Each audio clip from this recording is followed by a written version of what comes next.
Tyler? Oh, hey, you're awake. Yeah, I had the craziest dream.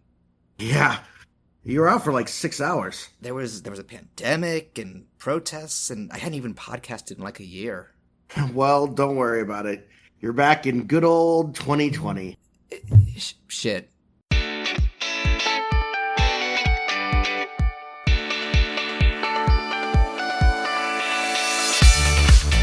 I am Darth Vader from the planet Vulcan, and I demand that you listen to Sketch Watch Play, a pop culture podcast every 4 weeks talking movies, TV, cartoons, video games, and everything that comes with that. You can find us on iTunes, Google Podcasts, Spotify, YouTube, and most third-party podcast apps and directories. If you want to send us feedback or topic suggestions, you can email us at sketchwatchplay@gmail.com. And if you enjoy what you hear, you can support the show both by leaving positive reviews on iTunes or supporting us on Patreon at patreon.com/behon. That's BEHON. Pledges of $3 and up will get early access to future episodes. I'm John Fleury, and as both everyone and myself can tell from that opening, I'm happy to be joined again by fellow podcaster, movie lover, and actor Tyler Moliterno. Tyler, how are you? I'm good. How are you? I'm doing all right. It's been a hot minute, I guess, for everybody, every guest but Patrick. At this point, I'm slowly getting the band back together. If I get Felipe and Chris, we'll have, I think, our most frequent collaborators. So we'll see what, but nothing's set in stone yet. But yeah, you've been continuing podcasting and various projects. So like, for our listeners, what have you currently been up to? Either, what's your personal project and work stuff going on like during the pandemic or otherwise? Yeah, I feel like I've kind of ramped up a lot of podcasting things recently. Because it's been a lot easier to do. So we have, I have Generation Animation, obviously, with Felipe and Dave and Mark and Bianca, which we've been doing, I have to say, that show's been on, I think we're coming up on our 5-year anniversary, or... Yeah, and how many hundreds of episodes have you reached by now? Because you've been so consistent. I think we just did episode 400. Holy shit. Yeah, so it's pretty crazy. Because that show, we're really good about consistently having a new episode every week, so we're pretty good about that. So it's a lot of episodes and a lot of things that we've talked about. So all kinds of cartoon stuff like that, obviously. That's where we go and talk about that. I got to say a recent highlight, I believe it was your pick. I never would have expected someone to pick it, but you picked the Mighty Ducks cartoon.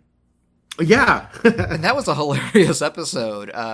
Just you talking about the stuff that made you laugh in it, where Bianca was like just not, Bianca and Felipe were like not having it. And like this a tangent about like sports negotiations, and it almost made me want to watch that show. Keyword being almost, but it's a very entertaining podcast. I had a lot of fun with that show. Yeah. I enjoyed it. I took it for what it was, and I think everybody else kind of decided they didn't like it before it started, but that's okay, because I had a fun time, and the conversation was really good. And that's what matters. Yeah. So, obviously, Gen An is an ongoing project. It's been ongoing since before Sketch Watch Play started, and if you're a new listener and you're not familiar with it, I definitely recommend you go and listen to it. And real quick, did you listen to our previous episode about Donkey Kong? Oh, no. Did you talk about the game? We mainly talked about the games, but we also talked about the cartoon. And I inserted a clip of when you guys reviewed it, and something about the idea of BlusterCon like made you snap. You just went off on this diatribe, like fuck his face, fuck his mustache, fuck his design, and that was one of the worst looking things I've ever seen. It's ugly, and there's not a lot of growth beyond that. But obviously, so Gen N continues to be a thing. But anything else that because I know there's at least one other podcast. Yeah, I have a couple of other podcasts. So I also have a show called Silver Screen Breakdown with my friend Zach Kindren. We usually, that show we started back in I think 2017, and it was mostly a show where we would talk about new movies and news in the box office. And because of the pandemic, we've changed it into doing fun double features and stuff like that. So each week we talk about 2 movies, and we kind of talk about why we've put them together. They usually share something. Yeah. I was going to say, I admit I haven't listened to it recently, but I was wondering what you were doing with format with fewer movies coming out, like not just in theaters, but in general. That sounds like a really cool idea. Yeah, we've done stuff like Jurassic Park and Jaws. Nice. Our newest episode is The Raid Redemption and Dread. We did Walk Hard and Popstar as a pairing. Those make sense as pairings. Yeah, they work great as double features, and then we get into all of the ways that they're connected, and there's a lot of really crazy ways. Ones that are totally expected, like obviously Spielberg did both Jaws and Jurassic Park. But then you have the fact that like despite the fact that they were so similar, you have something like Walk Hard and Popstar that have all of these famous cameos from real artists and people playing fictional artists and stuff like that, and all these SNL connections and stuff like that. And yet the only person who is in both movies is Tim Meadows. There's not a single other person who is in both. He's the key to it all. Tim Meadows. Yeah. Who knew? So we had a lot of fun with that. And then we're actually we just started the project. I have one other podcast to talk about, but since we're talking about... Yeah. Did you say you have one other podcast going on? Yeah, I also have another podcast I do with my sister and a friend of ours named Quinn, where typically it's called Snuff, the Survivor podcast. We usually talk about the show Survivor, but because Survivor is not currently in production, we have changed temporarily to Stuffed, and we talk about the Masked Singer. So we've been doing a Masked Singer podcast, which is a lot of fun. So yeah, I would recommend people check those out because it's a lot of fun. Do you do guesses on identities? Yeah, have you correctly guessed anyone? Well, unfortunately, I guessed one the same night that somebody was revealed because they do one every single night. So, there was somebody who was revealed, and like right before they were revealed, I was able to guess it, but we weren't able to discuss it on the podcast. Who was it, by the way? Mickey Rourke. Wow. Yeah. So it was something that I found one clue, and it was enough for me to put everything together. But it's fun. It's speculation. It's us sitting around talking. Yeah, sometimes we're wildly wrong. Sometimes we get on a thread and a lot of the clues make sense. We actually have the most latest episode. Somebody got revealed and we were really positive about who we thought it was. And we were completely wrong. Yeah, that show's gimmick seems to have like given it like such an active community because it kind of encourages participation and speculation. Yeah, and also just like what we do with Survivor and the fun format of that show is essentially on the first episode before the season starts, we look at all the participants in the season and we go around and do like a snake order fantasy draft and draft who we think is going to win the show. So we did that. We always do that with Survivor, and we did it with Masked Singer this year. So it was like, let's based solely on their costume designs and literally knowing nothing else about these people because we haven't heard them sing yet. Let's try to draft our team. Of who you do it before they sing. Yeah, so we don't even know. And then now we're like, we have people that we're rooting for, and it's really fun to try to figure out who they are every week. So it's been a blast. That sounds like a lot of fun. I may have tuned into that one as well. So we have Jen Ann, we have Silver Screen Breakdown, and what was the name of the third one? Snuffed, a Survivor podcast, or Stuffed. Stuffed, Masked Singer podcast. But I think it's nice. if you look for Snuffed, you'll. Okay, I guess that's the easiest way to get the full archive of your it. Podcasting app. Yeah. All right. So listeners, if you want to hear more of Tyler and if this is your first time listening to him, then one, go back to our Marvel Cinematic Universe episodes and Avengers: Infinity War and Endgame episodes. Speaking of Endgame, from an earlier conversation, you might hear some comparisons in this episode because we're going to talk a movie that likely inspired a big portion of it. But before we get to that, I will say the theme of this inadvertently is 80s time travel franchises. But unlike what we're talking right now, there's another one that had 2 entries rather than 3. Except now there is a third, and it is very recent. It is a 2020 movie. It has gotten a revival. And Tyler, tell me, what is the deal with Bill and Ted Face the Music? Dude, we better write that song now. Or why can't we just go to the future when we have written it and take it from ourselves? Except, won't that be stealing? Cheers! How is that stealing if we're stealing it from ourselves, dude? Yeah, so the Bill and Ted franchise, like you mentioned, classic 80s time travel franchise, and I'm glad we get to talk about this because, first of all, I adored this movie. I thought it was so good. Yeah, I'm hearing surprisingly good things. Really this isn't even a slam on the old movies because full disclosure, I saw the first one once when I was like 12. I don't remember anything about it, and I've never seen it, rewatched it, or seen Bogus Journey, so it's not really a franchise. I've been meaning to get to it someday. Now, this is a movie that they've been wanting to do for a long time. Like both Alex Winter and Keanu Reeves were totally up for it whenever things worked out, not just that Keanu wasn't busy with other movies, but that all the pieces were in place because it's not just him. Were you skeptical when this was finally announced, or were you hopeful? How much I had honestly been thinking about the Bill and Ted franchise when this was announced, because this wasn't something that, like, I think I had only up until recently, I had maybe seen Bogus Journey when I was really young and didn't really remember it.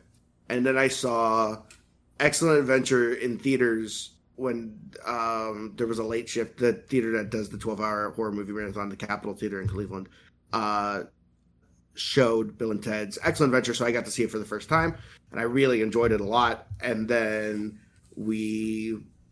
I just, like, I kind of didn't really think about the franchise too much, and then they announced that this was happening, and by this point, Keanu Reeves has kind of, like, earned another, like, tier of legend to it. Yeah. Like, he kind of keeps going up.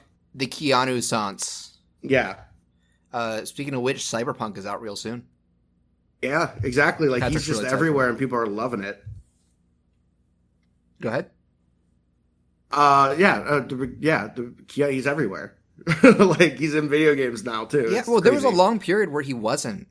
You remember that? Like, he did that. He did that Day Goes to Still remake that people didn't like, and then he just kind of went indie for a while. He was doing more behind the scenes stuff, but then John Wick happened, and all of a sudden, boom, he's on everybody's minds again.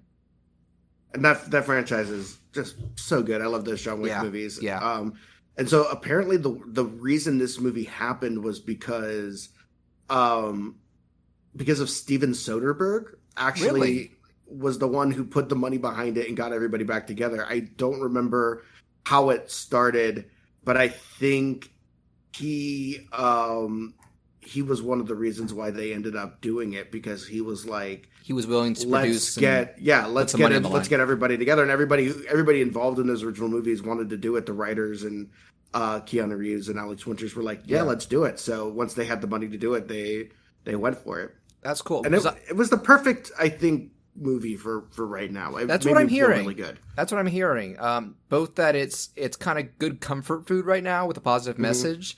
But honestly, I'm just, I agree with that, but I'm also just like, how often do we get these decades later revivals that kind of people generally feel actually do live up to what you're hoping for with that? Like, it kind of sounds like what I heard the same about the third Bad Boys. Like, oh, this is actually still good. They made it work decades later.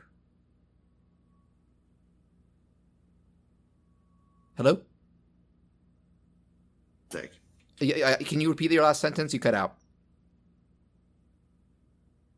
Tyler, hello? Are you there? No, oh, I hear you now. Repeat again. Ah, dang it. Is there anything? Hear me? I heard the "Can you hear me?" Are you? Okay, I can hear you again. Okay, I'm sorry. Just can you repeat what the last sentence you had was? Yeah, Creed 2 is another one that is a really good sequel, kind of like continuation of a franchise years later. Yeah, it's not impossible. It's just rare. Yeah. Oh, and Mad Max. Yeah, right. That's another one. Yeah, that I guess that one's the exception because that one's basically a reboot, but still it's a revival. That I guess you can count both revival and direct sequel. Well, I don't think it's in the same continuity as the other movies too. It is. Yeah. Oh, Patrick told me that there was stuff about Max's backstory that was different, but I haven't seen the older ones, so I can't say.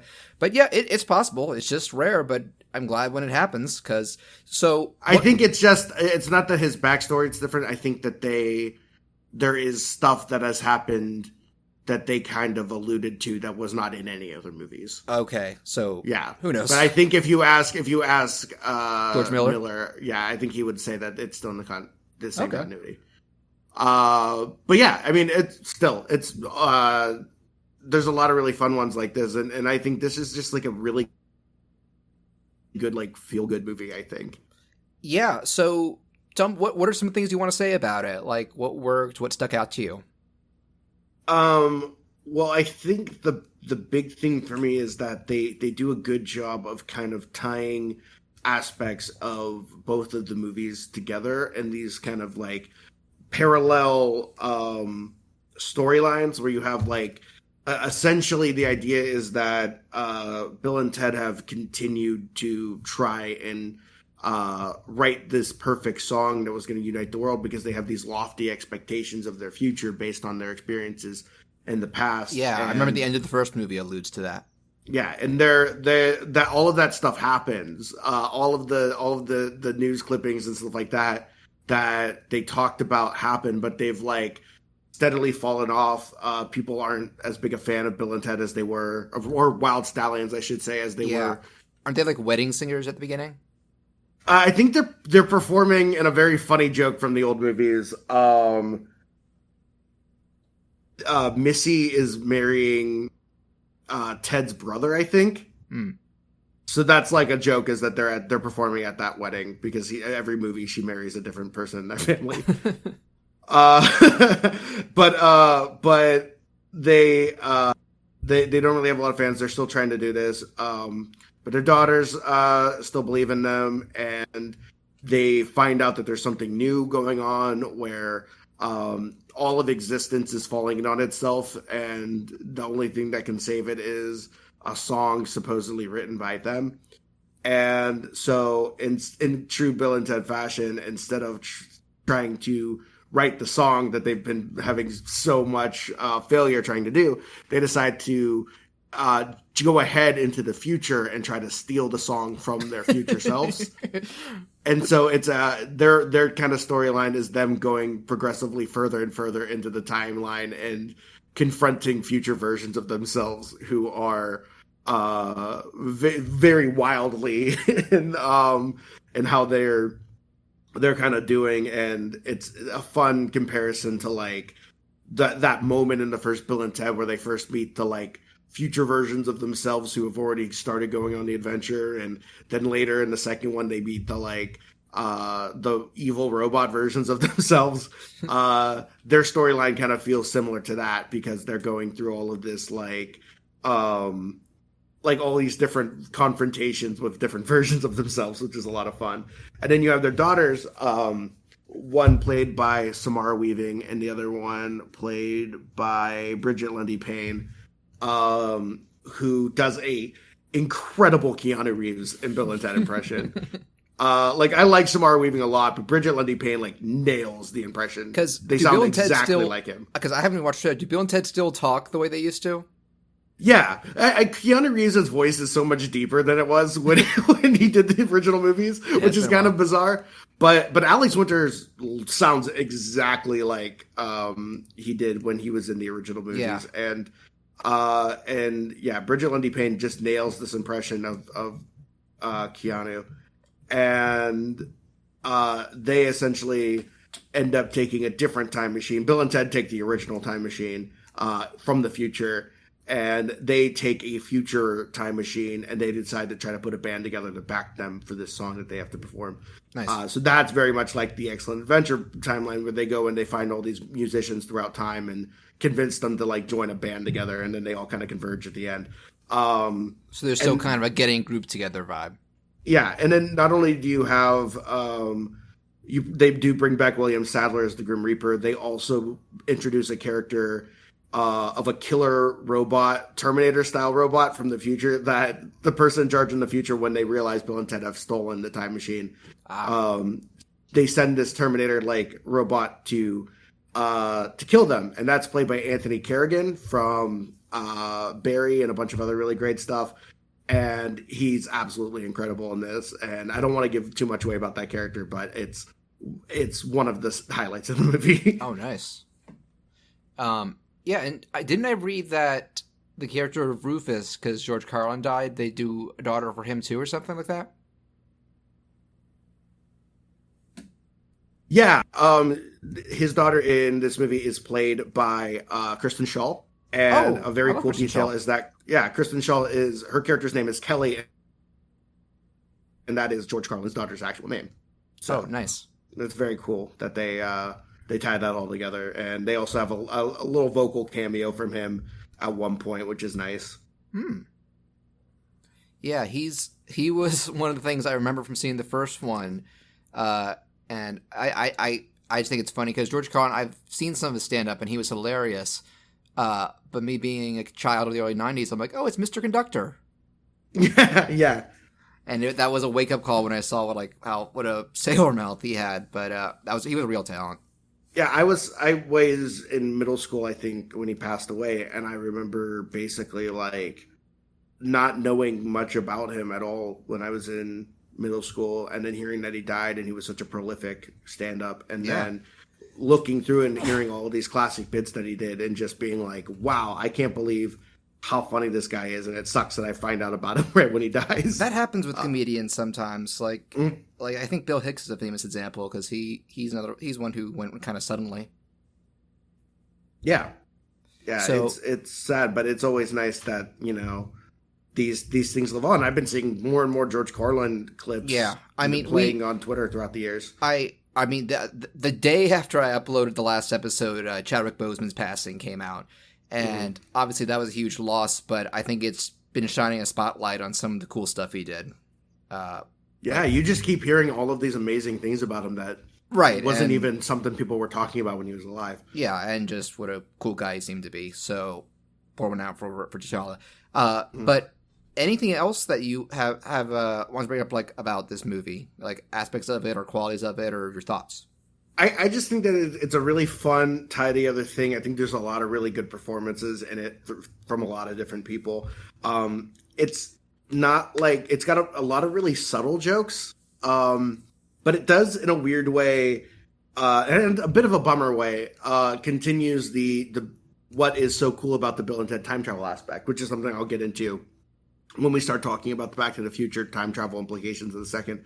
But It essentially says like in the Bill and Ted universe, time travel is something that is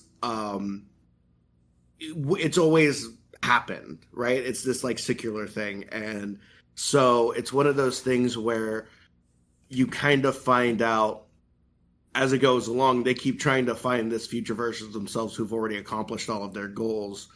But I think the lesson, and there's a really good end credit song too that I think kind of, ties this up too, is that instead of trying to time travel to the future to find the answer, sometimes you're right where you have to be in order to work take on care it. of your problems. Yeah.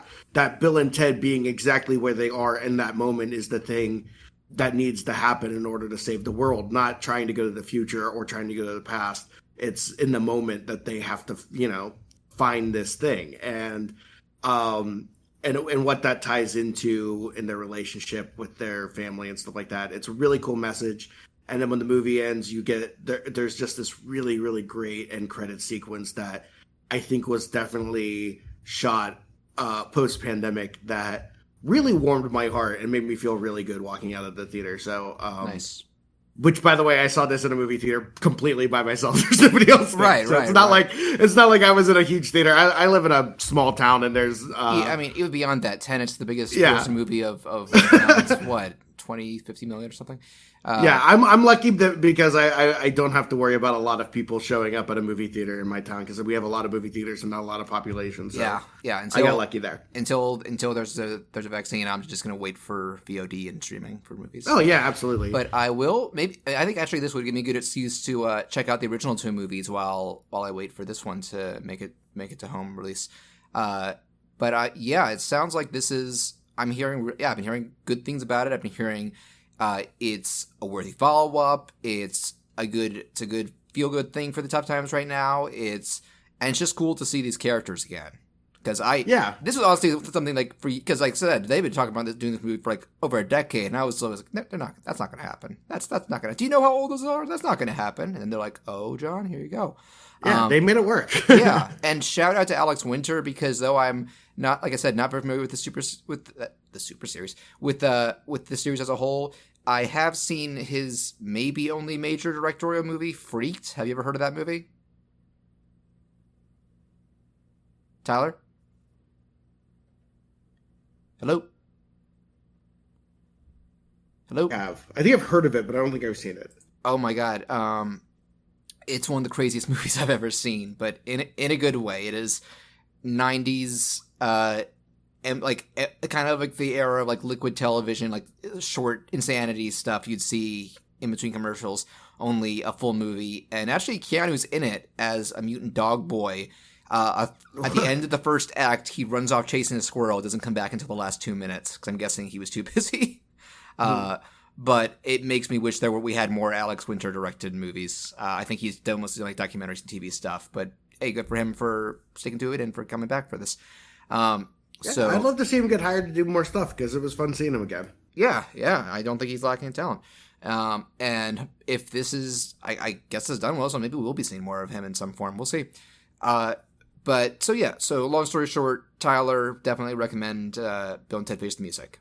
Yeah, and if you want a more like spoiler filled, if you watched the movie and you want to hear more thoughts on it, we did do like a little mini episode of Silver Screen Breakdown about it, so you can check that out if you want. It's a good episode to check out, I think. Go listen to that show in general. I need to do it more, but I know the last time I listened was after I rented The Lighthouse. I went and listened to your episode, and you titled it something like "Come with me if you want to spill your beans."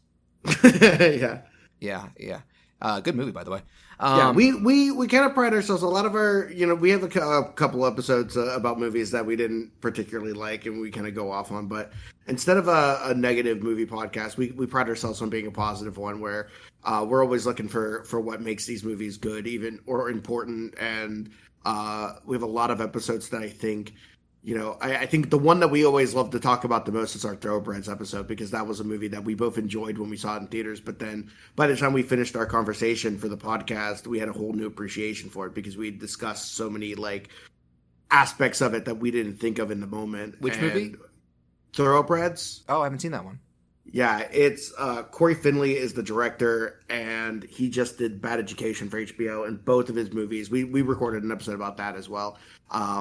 He's a really, really good director, and Thoroughbreds is his first movie. Bad Education is his second. I think he's extremely talented, and they're both really great movies. So I would recommend both of them. Nice. So in conclusion, Tyler's final thoughts on Bill and Ted Face the Music are that you should watch Thoroughbreds. Yes. Don't watch Bill and Ted. Watch Thoroughbreds, or better yet, watch both. Definitely watch both. So good. Yes, and I will check out Thoroughbreds, and I will rewatch the first Bill and Ted, and then check out Bo's Journey as well. I've heard a lot of people praise William Sadler's death, so it's definitely a plus that they got him back for this. Yeah, and it's both of these movies are generally positive. I think there's a couple of the particularly bad F-bomb in those movies, but these characters, I think, other than those moments, are pretty positive characters who. Well, that's the thing. They're dopes, but they're lovable dopes. That's what I remember about the first one. Yeah, they're good people. Like, they're dumb, but they mean well, and they're not awful. And none of the movies even really feel like they have antagonists as much as like they do. Yeah, they have conflict and stuff like that. But even like evil Bill and Ted and Bo's Journey are still likable in a way. Like, you still enjoy watching them. Yeah, I remember the first one. They might run into specific problems in their time period, but it was the main conflict was, let's get this all together for our school presentation. Yeah, and that's if it's a fun, casual time travel movie that's all about fun, and the stakes are relatively low. Everything. Well, they're not. The stakes aren't low, but they don't feel like they get in the way too much, because they have such a fun time. About the destruction of the universe, but I'm guessing they don't make it as heavy as other movies could. Yeah, it's a lot of fun. Ted. All right, so let me save what we have, and then let's get to our main talk. Sound good? Yeah. Jesus Christ, Doc, you disintegrated Einstein. Calm down, Marty. I didn't disintegrate anything. The molecular structure of both Einstein and the car are completely intact. Where the hell are they? The appropriate question is, when the hell are they? You see, Einstein has just become the world's first time traveler. I sent him into the future. So when as most people, listeners probably know, when I had guests on, I typically have them throw out suggestions for what to talk about. And Tyler did one that had me like, ooh, this could lead to some interesting talks, and it was a good excuse for me to cross one on the bucket list, because this is a very, very iconic series. I'd say it's like one of the top 3 when you think of like 80s series. Like Star Wars #1, this would be 2 or 3, I think. That is being the Back to the Future trilogy by Robert Zemeckis. And let me say first off, this was one I'm kind of, my movie geek shame card includes not being a completionist with this, because I think I had seen the original Back to the Future twice in its entirety. Once as a kid, then again in college when they were on, I guess it would be streaming because it was like video on demand. This would be like 2007 or 8-ish. I rewatched the first one and then watched the second, and despite having the hell of a cliffhanger, I just never got around to the third. And so I was like, time to correct that. And even though it had like the ending spoiled, I was still like, I want to check this out. So, Tyler, do you have a similar history or two with Back to the Future, or were you more aware of it early in life? I was much more aware of this movie. I don't know when the first time I watched Back to the Future was, but this became a movie that I absolutely fell in love with at some point. And yeah, I had a VHS player, like a VHS television cassette. Yeah, that would you just plug in your video and you just watch it directly through the TV. And I had that in my room, and I didn't have cable or anything. So for kids, for our Zoomer listeners, a VHS was like a DVD or Blu-ray, but it was like a square box, and the picture quality really sucked in comparison, and you couldn't chapter skip. And your tape could like get all wound, like it was possible it would just get and the sides of the picture were cut off, but we didn't know any better, so that's we had a lot of those. Yeah, so basically when I was growing up, I had this TV with a VCR built in, and then at a certain point, obviously DVDs became the big thing. And then when everybody was transitioning from VHS to DVDs, the local video rental place near my house had all of their VHS for sale for like 30 cents. Like it was like super cheap. Oh yeah. So I bought like a bunch of movies that I really loved, and Back to the Future was one of them. And there were a big stretch of time where I'd put this movie on like every night before I went to bed. I would just watch some of it. And this was one of those movies that I watched all the time. And then I think I also really like the second one. I think I've seen the third one the least of them, but the second one has like probably one of the most iconic versions of the future in it. So that one I think is another one that stands out. Yeah. Yeah. Second one is the most ambitious. I'll say general thoughts about it in each one as we get to them, but the second one goes for it with the time travel.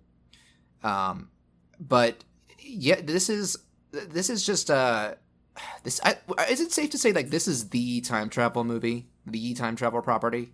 Oh yeah, absolutely. I mean, like we talked about an Endgame, and I'll bring that up again in a second. Endgame has to like directly reference Back to the Future because they're doing time travel. Like, it's almost like you can't do time travel without bringing up some aspect of Back to the Future. Because and it's a movie that's parodied to death on. I remember both Simpsons and Family Guy did parodies of it. Yeah, this is an iconic movie. When people think time travel, they think Back to the Future. There's actually a wrestler in the NXT brand right now for that his name is Kushida, and his whole gimmick is Back to the Future. He comes out wearing essentially the Marty McFly stuff and like blue lights and stuff, and like so still to this day people are like Back to the Future is like something you see those few details. You see the out of time license plate, the fiery strips. And then the wrestler who fought Kushida at the most recent show dressed up as Doc Brown to fight him. So that's a sight. Oh, yeah. And let's not forget, it was the impetus for the pilot version of one of those popular shows on TV now with Rick and Morty. Exactly. This 100% Rick and Morty does not exist without that. For those who haven't put it together, and I know you talked about this when you talked Rick and Morty on Gen N, Justin Roiland's original short was like this crudely animated. It was called Doc and Marty. That's why he changed the names and designs a bit. But basically, they were meant to be more extreme versions of Rick and Morty. And what? One more time? One more time? Hello? Okay, can you repeat that one more time? My computer was going slow. Yeah, I can hear you. Damn it. Okay, hang on. Can you hear me? I can hear you. Okay, I can hear you too. I'm sorry, my computer sometimes lags sometimes. I'll Okay. How about I just text in the chat lag when it happens and just pause until I can hear each other again. So what were you saying about the short? I was just saying that it was spelled Maharti, like there's Yes, an H in it, like to avoid MAJRTI. a lawsuit, and it's insane. If you look it up, make sure you look up a censored version because Yeah, it's rough, but it is still kind of funny. But I think Rick and Morty is a really good. It's a great show. Continuation of that idea. Yeah. If you're a super fan of Rick and Morty, look it up. If you're a super fan of Back to the Future, you may be disturbed. Right. Lick my balls. You gotta lick my balls. But go ahead. Yeah. No, I was just gonna say that, like, yeah, it's Rick and Morty does a really good job of really using the idea of a Back to the Future style parody to create its own thing. Because at this point, I don't think you watch Rick and Morty and think, "Oh, this feels like a Back to the Future thing." It's very much its own thing. I'd say it was by the time we did the first season, because it goes into it's more about space and dimensions than time travel. Yeah, and he also, I think they tried not to do any time travel stuff until I think like either the most recent season or the one before that. Yeah, I think, and let's be real, they finally did it. Rick and Morty are not similar personality-wise to Doc and Marty. No, not at Marty. all. Marty is confident, and Doc is likable. Exactly. But it would totally blow my mind if they got either Michael J. Fox or Christopher Lloyd to guest star. I'm just gonna say it now. Oh yeah, that'd be fun. I do gotta say before we go in, Christopher Lloyd is a treasure. I like Michael J. Fox, but Christopher Lloyd is someone who I feel never stuck around as an A-lister, but he's continued to show up and stuff, and everything I see him in, it just always makes me happy to see him. Like, even if he's in a shitty movie like Food Fight, I'm just like, Christopher Lloyd, there he is! Both of these performances are, like, again, the movie itself is iconic. These performances are iconic. Super iconic. And I can't imagine anybody else doing them. Well, that almost happened, but then they couldn't imagine. You know about Eric Stoltz, right? Yes, of course. Eric Stoltz filmed a good several weeks of this movie. Yeah. In fact, I would actually recommend, since we're talking about the first one right now, there's another podcast called Blank Check, which is a movie podcast where they talk about directors' filmographies, and they're currently going through Zemeckis. And so I think like 2 weeks ago, they put out the Back to the Future episode, and that is a fantastic episode if you want to know about the making of this film, yes, how it came to be, and you got to listen to it because it's fantastic. Yeah. They Real go over quick, all if of we that have any stuff. listeners who don't know this is probably like one of the best known pieces of movie trivia.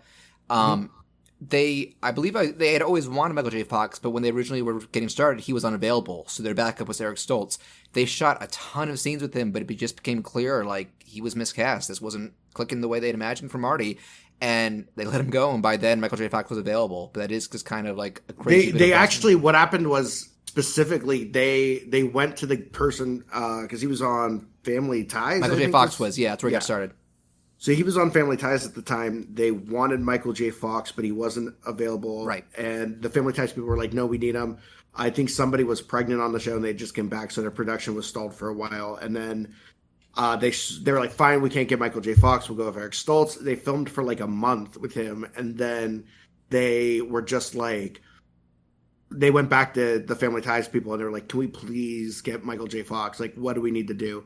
And he was like, fine, we're back on schedule. I can maybe give you him at night, but he's got to be here like 3 days a week or something like that. And they go, fine. And then Michael J. Fox shot this movie while he was doing Family Ties. And literally, he would do Family Ties during the day, and then he would like travel and like he would sleep on his way to the set of Back to the Future, where he would shoot all night long and then would go back to the set of Family Ties and do it in the morning. And he did that like until they've completed this movie. Sounds exhausting. Yeah. He said he like barely remembers even doing anything in this movie because he was so like washed out by it. Doesn't come off as groggy or anything. Like, no, it's a perfect performance. He absolutely nailed it. Let's be real. These two have done tons of prominent stuff before and after. This is what they're going to go down in history for above all else. They worked so well together, and as these kids, it's like they were born to be these two.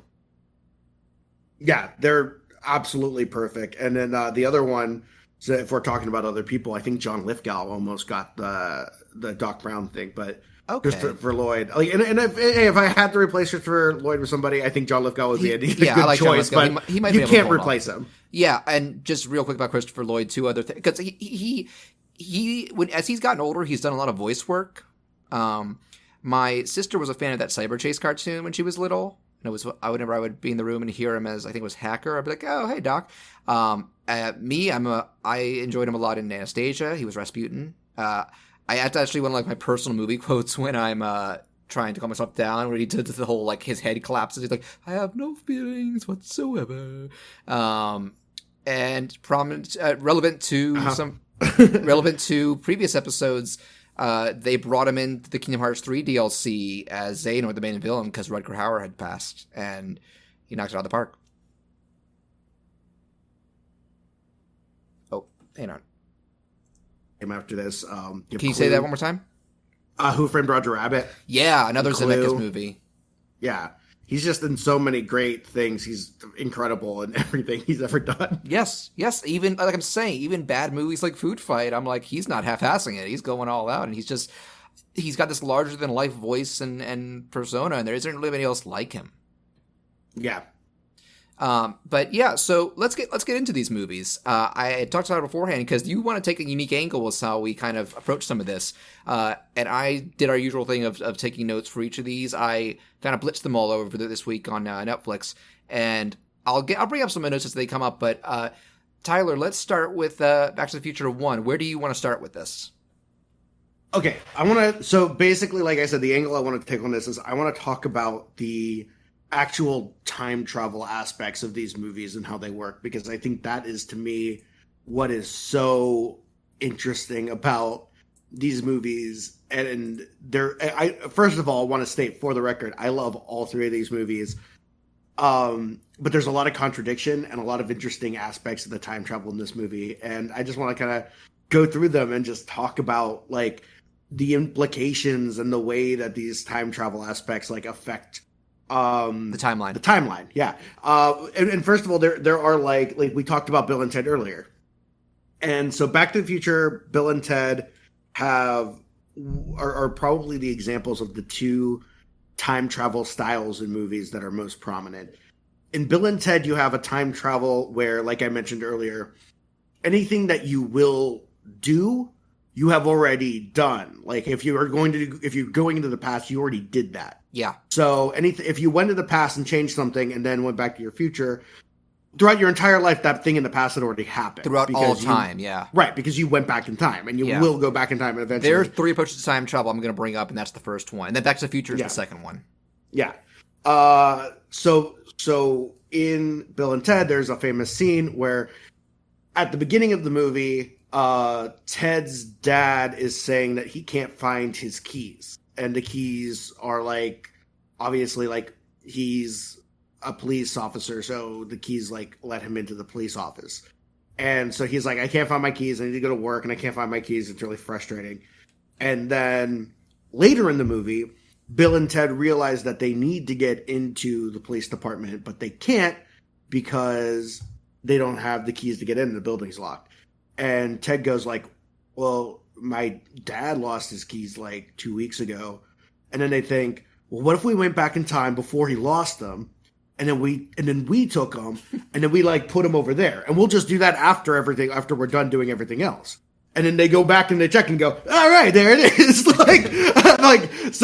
So in that idea of the reason why, and I don't even think Bill and Ted put this together, the reason why Ted's dad didn't have his keys is because Bill and Ted in the future went back in time and took them. So that's why they didn't have them. That's why he didn't have them. Back until later. Yeah. Right. And so we don't even see them do that, but we know that they eventually do that because they have time travel. That later. And real quick, another popular culture that example that sticks to this first template is Harry Potter and Prisoner of Azkaban. Yes, that was the other one I was going to bring up. Both the book and movie, there are little moments where you're like, what's that about? What's that? I mean, the characters are like that. And then when they use the time twister, you realize, like, outside of their goal, this is like things they got to do to pull this off. And it's always been that way. There's no timeline where they didn't do that. They don't go back in time to change things. They go back in time because they have to do the things that they did. So it's perfect. It's exactly like a loop thing. It's a really well time travel, told time travel story. Let's talk Back to the Future's approach, because this is probably one of the more complicated approaches, if you ask me. Third one's the easiest. So Back to the Future is a movie where it was a show. It wasn't a very good show. Yeah. No, it's the way that they do time travel in Back to the Future is that they essentially create alternate timelines when they change things. So when you basically, this idea is that if you go back in time and you change something and then you go into the future, you will be going into the future of the timeline that you just things changed. will be you different. Leave your former timeline and you basically go on this new timeline. Yes, you're stuck in this one. You're affecting the future, like, and you're coming from a changed past. Like, originally Marty was not in the 50s at all. Exactly. And his parents and Biff turned out very different because of that. And him going back and kind of changing the circumstances of their interactions leads to different, like, fates for all of them. And when Marty goes back in time, like, we see in this movie the first ever time travel. So everything in this timeline exists in a timeline at the beginning of the movie. Technically, Marty is not the first time traveler. It was Einstein. Well, that's what I was going to say. I'm saying in this movie we see, including Einstein, yes, the first time travel experiences. Which yes, means before that night there was no time travel. Yeah, well, before that night, Einstein was not supposed to show up a minute in the future, but they've changed history by doing that. Exactly. So essentially, you have this timeline where up until that moment there is no time travel. Then Marty goes back in time. Now they are and then he returns to the future. He is now in a timeline in which he went back in time and changed stuff. Right. So that is that aspect. And then obviously Endgame does it a little bit differently, where they do the same idea, except that it's like you go back in time and you can change other people's timelines, but you will return to your own original timeline. Yeah, this is like the real branching. Like, the Ancient One visualizes it. Right. Like, showing, like, but because the idea is that branches, and there's even that line, clip all the branches, like make these timelines less nasty because you need the stones there for balance. Right. So their whole mission is they have to go back in time, retrieve the time stones, come back to their timeline, use them, then return them They back. sum it up where Rhodey is like, why don't we go back and kill Thanos when he's a baby? And Hulk has to explain, like, our past is set in stone. We're changing the futures of we're creating a different universe that we can't access. We travel back to our present, like, the stuff in the past and the present is still how it is. We're just getting items from basically you're creating different dimensions. And Dragon Ball did that as well. Chris brought this up. All the time travel with Trunks was very much just created. Are you there? You there? Yeah, I'm here. I'm just listening to you. So yeah, I'm here. Okay, Can you hear me? Yeah, I'm just listening to you. I hear you. So, Dragon Ball did this same thing, and I don't know how. Tyler, I almost called you Chris. You're not very familiar with Dragon Ball, right?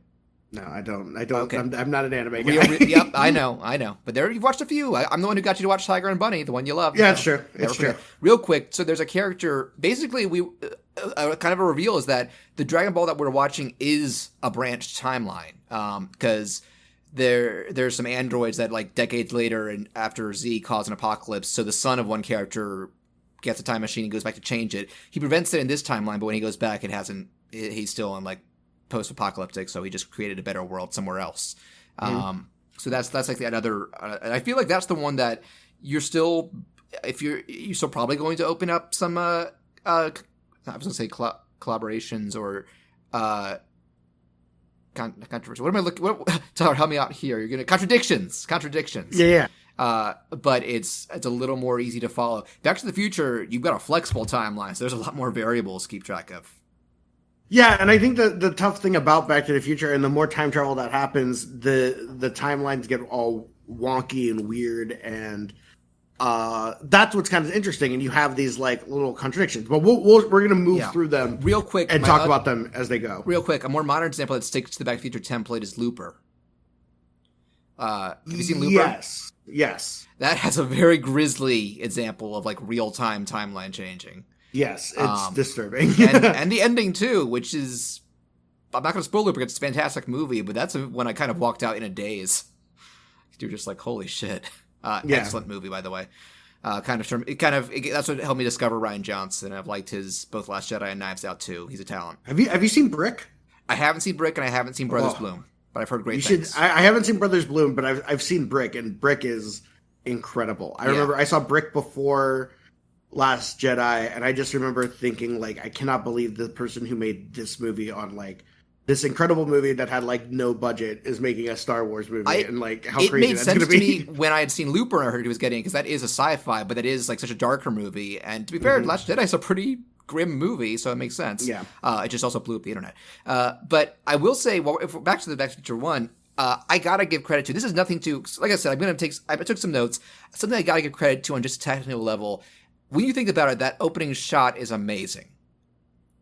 And it must have been a nightmare to do. It is like probably like 2 minutes long. You got to use all these like inventions, doing like Rube Goldberg type stuff, one after another.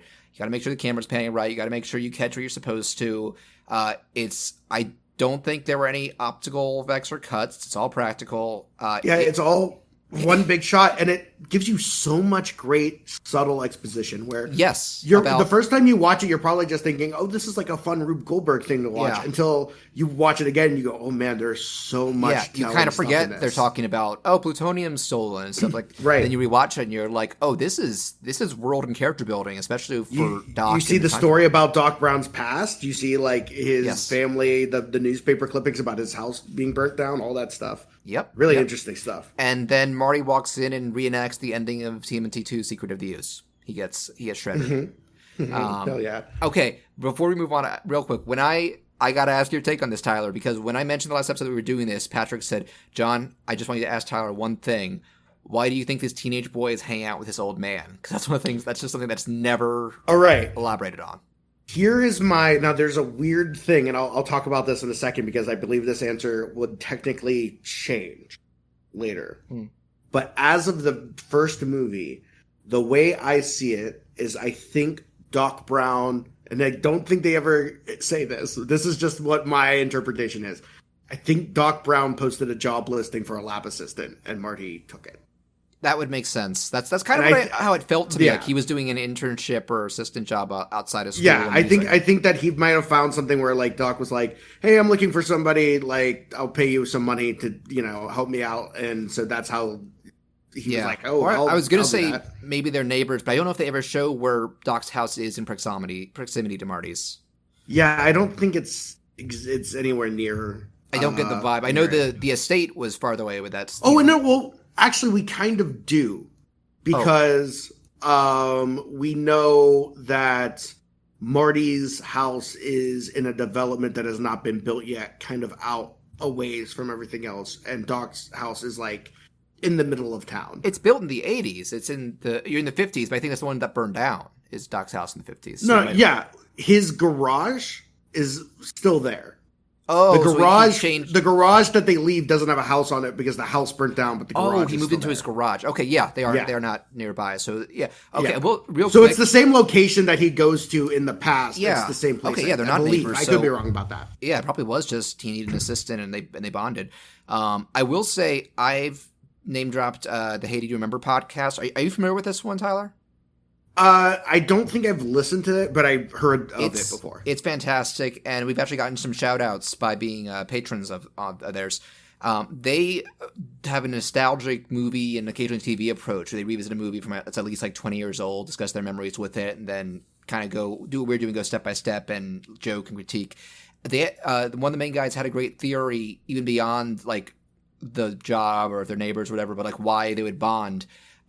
Because of how George McFly starts out, Marty messing with time, maybe Doc comes off as a better father figure to him, like someone he can admire a bit more because George is a pushover. Well, yeah, I think that's an aspect of it too. I think that maybe I think not only does he take this lab assistant job, but I think he probably grows to like Doc, like you said, more than he likes his own dad. Yeah, and you can't blame him for liking Doc. Doc is a hoot. Yeah. He must have obviously, like, I think he takes this lab job, but he obviously vibes with him. I think the other example given is that Marty is friends with Doc because Doc has that giant amplifier and he likes to use it. Yes, that was something that actually, 2 side notes about the writer of these movies, Bob Gale. He said that was the moment where he felt their relationship was a little easier to swallow when they came up with that. And I had just heard this on 80 Remember as well. Do you know what one of the original, I don't know if it was finalized or if it was proposed, but one of the taglines was going to be, and he was horrified? No. What do you mean my mom is in love with me? Oh, yeah, that would have been a bad idea. Because apparently this one was one of those classic movies that was a hard sell initially before anybody knew how it would do. And a lot of studios were looking for something to be like the next Porky's or like a funny sex comedy. And like Zemeckis and Gale had to be adamant, like, we're not doing that. This is pretty family friendly. Right. This was a weird movie for the 80s. And like you said, it was a hard sell because they just weren't making movies like this at the time. No, and you hadn't really seen a time travel movie like this. Yeah. So let's talk about this time travel stuff. Yeah, let's talk about it from the beginning. So, like we mentioned, and we have to establish this from the very beginning when we talk about all this stuff. The first thing that we see is obviously garage. We know about the plutonium thing. Yep. We know that Marty gets a call from Doc that says, meet me at like 1:00 in the mall, at the parking lot of the Twin Pines Mall. He goes there, he reveals the time machine, says it runs on plutonium, all this stuff. The first thing that they do is he basically wants Marty there to document the first ever use of time travel, which is sending Einstein 1 minute into the future. This is an important thing to establish early on because it's going to be a contradiction that we're going to talk about in a bit. Mm-hmm. But what we see Einstein get into the DeLorean. The DeLorean travels at 88 miles per hour and disappears. We then have 1 minute in time that passes where Einstein is not there. And then Einstein appears 1 minute later, instantaneous for Einstein. It was like nothing happened for them. They had to wait 1 minute for him to come back, right? Right. So that is the first ever time travel, and that is important to note that is how time travel works in this universe. If you travel to the future, side note, you disappear. From the present, you will. And side note, I'll give them credit for keeping it consistent because when Marty time travels a few minutes later, we see it. I think the only time in the series we see it in real time from their point of view, it is instant. He's like in a parking lot, and then he's like hitting a scarecrow, like just suddenly. That. Yeah, he's in the middle of this forest. So so then obviously the Libyans show up. They fire at Doc. Marty runs away from them. He gets in the car and he travels to the time that. Because he's obviously not thinking about it at the time. Doc had set the machine to a bunch of different dates to show him. Right. And the day that he set it was the day that he discovered time travel. I don't think he was going for, I'm going to time travel because that causes more problems. He's like, I got to get away from these guys. He wasn't thinking about it. He just was driving in this car and but didn't even it kind of clues think about the audience in when he says, let's see if you can reach 90. Where he's like, when you're like, because you remember what Doc had said about the 88. Right. It can, but you're going to see some serious shit before you get there. So he time travels back in time, and then he's in the 50s.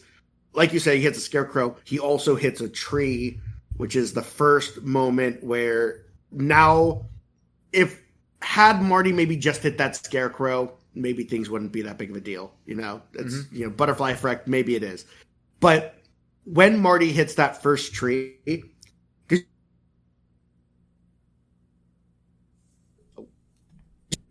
He pushes George out of the way and gets hit by the car. Right. But the first thing that really changes things is that he hits one of those trees and he turns the mall from the Twin Pines Mall into the Lone Pine Mall. Yes. He has already created a different timeline. I totally missed this the first time I watched it. I noticed that the mailbox of the Farm family was Peabody and Doc had name dropped them previously, but I wasn't paying attention to the mall sign. But yeah, that's his first little thing that he changes. Yeah, so then obviously we go ahead. He goes into the 50s. He goes into town. He runs into George. I will say George. A nice little detail when Marty is first arriving, even in like wide shots, you can see all the extras walking by, glancing at him like, what is he wearing? And then of course the diner owner is like, what's with the life preserver? Yeah, he goes, you go overboard. He's like, what? You're wearing a life preserver. Which that puffy vest is great because even in the 80s, I don't know how many people were wearing big puffy vests like that. Marty made it iconic. That's the thing. Marty, that's true. And I've got to say, Marty is he's a likable character because he's got some attitude to him, but he is definitely a good guy. The worst thing that happens is that he tries to do stuff so we can cheat and bet in the future, but that's not so much malicious. He's like not cool, but he's not a loser. He's a really good middle ground of a character. Yeah, the opening does a good job establishing that. Like, he's great with the skateboard. He has a great girlfriend. He's got a passion for music, but he's haven't found his groove yet. His family's rough. His principal hates him. Stuff like that. I'm sure they do find a good middle ground rather than trying to make him perfect or total wimp or stuff like that. Yeah. So he meets George in the past. He meets Biff in the past, and obviously we didn't mention this because we kind of skipped past it. But in the future, George is a loser. His mom seems like she's in a loveless marriage. Yes, I felt so bad for Lorraine in that original. Yeah. She just seems so glum and drunk. His siblings aren't great. His uncle is in prison, which I don't know. That's not really changes. important. I don't think that changes, honestly. There's no indication that anything changes there. But things aren't exactly great for Marty and for his the McFlys. Family. Yeah. So he goes. Because you get the sense that their marriage happened on a whim, and I think it's even elaborated. Like, I don't know if it's Lorraine in the past who says it or someone else, but it's kind of like she married him because she fell with him because she felt bad for him because he was just that pathetic and pitiable. Yeah, she kind of like. She is basically not even fell in love with. She was with this guy that she was taking care of because he was such a loser, and she ends up marrying him. And a peeping Tom, even more. Yeah, like, he's a peeping Tom. Peeping Tom. Yeah. George has to get his act good. I will say, look, I want to talk about the supporting cast a little bit. First, if we're talking the parents, Leah Thompson, freaking adorable in that first movie. She's fantastic and funny because it turns out she comes off as so meek for a while, but it turns out like she does have a stronger side. It's just, I think, because of the time period, like, women aren't expected to show that. But it's really funny when she that was one of the sells of the movie that Zemeckis and Gale wanted to show a movie where essentially the idea was like, what if your mom was always like talking about how she was like, you know, she seems like she's just a prude in the future. She's like, oh, I never did that when I was a kid. But then you go back in time and meet her as a kid, and she was like that. That's kind of the idea. Yeah, well, she's not like it till the end. She's hiding it, but like I'm guessing she keeps it. By the way, I love when they're like, we got our first television set, and he's because there's a lot of Marty in the first movie like bringing up stuff where nobody's like, what are you talking about? Like, he just has to blurt it out. And I love the line where. Because he's talking about, like, how you're seeing reruns. What's a rerun? And one of them says, maybe he has a second TV. And somebody goes, he's teasing. Nobody has two television sets. And I just wrote, if they came to today and saw streaming phones and tablets, they'd faint. Yeah. Witchcraft. It would be a lot. That's not possible. Go ahead. Yeah, so... But we also have, for the cast, Crispin Glover in the first movie. Really good way of handling George, because... I think he kind of does with enough nuance where it's like, even though he's pitiable and even like you could say reprehensible with a peeping Tom, when he's just in school, it's like he's not a bad. He just needs to open up a bit more. Like, I really high school geek me and even geek me now identified with when it's the first hint of his real talent when he's writing stories, and he tells Marty. I'm sorry, I wrote this down somewhere around here. The fact that when Marty tells him to do more with that, he's like, I don't know, what if people didn't think I was any good? And like, if you're a creator, Tyler, maybe if you can relate this, as if you're an actor, like you do this on stage in indie film, I do voices, like part of the problem of getting out there is convincing yourself to give yourself a shot at making that kind of stuff public. Yeah, absolutely. That's one of the hardest part of being an artist, and it's something that you can kind of tell was holding George back. Yeah, it ties into him in general, successful. And what goes down the ending is kind of the moment that gets him to open up. In original timeline, George never had the confidence. Yeah. It did give him an amazing laugh, though. That episode, by the way, that blank check episode about Back to the Future that just came out has a lot of great details about his absolutely like insane take on this character and how he wanted to portray it. Like, Okay, and before- supposedly everybody else kind of said that Crispin Glover was like kind of like playing this like almost like cartoon character compared to everybody else. Have you seen some of his solo Yeah. material? Yeah, I think he is a cartoon. nuts. He's a. I love it. His gimmick, his trademark is that he does weird stuff unapologetically. So there's a lot of fun anecdotes about that on that episode to listen to. Yeah. And real quick, we can't skip over Thomas Wilson as not just Biff, but like the Tannen bloodline. Yeah, he's so great. He does not get enough credit because he's got to do like I'm thinking 1, 2, probably like at least 5 different takes on Biff and his ancestors or descendants, and they're all distinct and they're all great. Like he sorry, hang on. It's just he's got a lot of range, even though you can identify the same personality in all of them.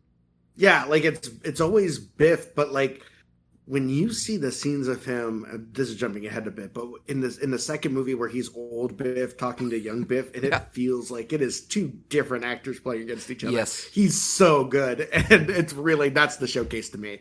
Yes, yeah, he doesn't get enough credit because he's continued to do work, but not on the same level of prominence as Michael J. Fox and Christopher Lloyd. But props to him because Biff is like the third wheel of this trilogy, or the Tannens. 100%. He's almost one of the sole parts of it. I mean, when they did the theme park ride, you get Doc and you get Biff. And you don't need Marty because you got Doc and Biff. And to me, that was like, that's what you needed. At that point, you can be the Marty surrogate. Right, exactly. That ride works really well because of that. Yeah, I don't know if it's still up there. I never went on it. It's not, but you can watch the ride. Yeah, it's on YouTube. Cool. It's available. By the way, it's I know theme parks aren't hot bodied right now in quarantine, but it has been confirmed the Mario theme park will be opening in Japan next spring.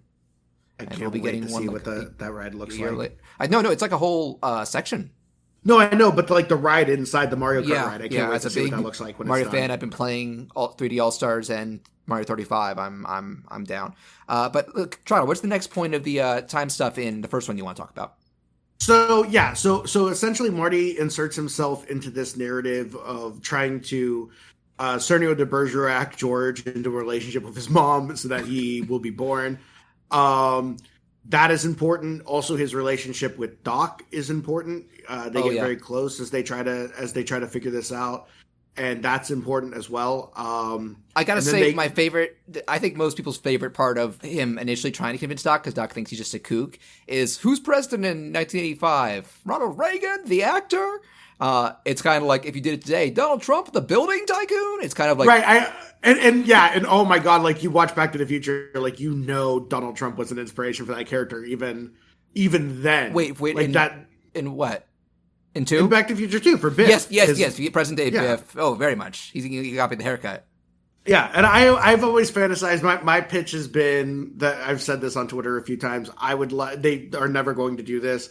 I would love to make a continuation of Back to the Future right now, where you use Zoe Deutsch, who is the actual daughter of Leah Thompson, so she looks exactly like him. And if you watch all the timeline stuff, you go back in time and you see the McFlys and you see this whole relationship of like these people always look the same. Having Leah Thompson. Other than George, I think play a modern version of like Marty's kid. Other than George, I think they have like in third Seamus, his immigrant ancestor. It's Michael J. Fox. Right. So there's like this, and he plays the Biff Marty's thing son, and too. her. Yeah, they always play these past versions of themselves. So like having like Leah Thompson's actual daughter, who looks a lot like her, be like Marty's daughter. Marty's daughter goes back into the 80s, and then you could do that joke. Who's the president? Donald Trump. Like all that stuff. Like you could do that bit, and it would still work. Yeah, I will say if let's just get this out of the way right now, because I think that people have been wondering, like, are they ever going to do a reboot or continuation of this? And I personally would rather they didn't, because you risk tarnishing the series with every time you do that. Well, that's what Bob Gale said, that they are not allowed to while he's alive. No, they're just waiting for him to croak. That's I'm sure when he dies, they will try something. I will say, I would rather it be a full reboot and you make up new characters, like not someone who's meant to be Marty again, like give him different personalities, different problems, different goals. And you could certainly have the past be the 80s by this point. I'm just like... Yeah, that's what I mean. Like, you go back to the 80s instead of the 50s, concept. and I think it still works. Redo the concept. Don't redo the characters. Yeah. Then you might have a shot agree. at doing something. Right.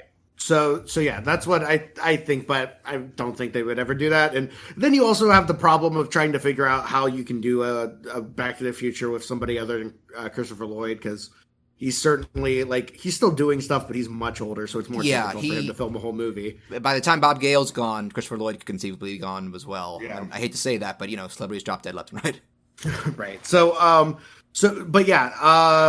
But anyways, you basically have this relationship with him and Doc is growing.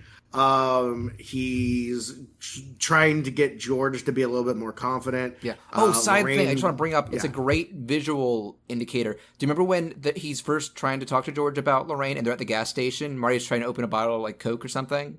Yeah.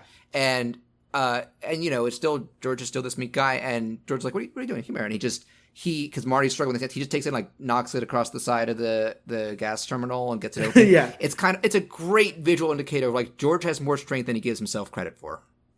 It's the first hint that, like, no. He needs confidence. Yes. That's his problem. Yes. It's great. Yeah, so they go to the dance, they have this whole plan where Marty is going to hit on his mom, and then he's so against it for a while for obvious reasons, but then he's like, well, this will work, but...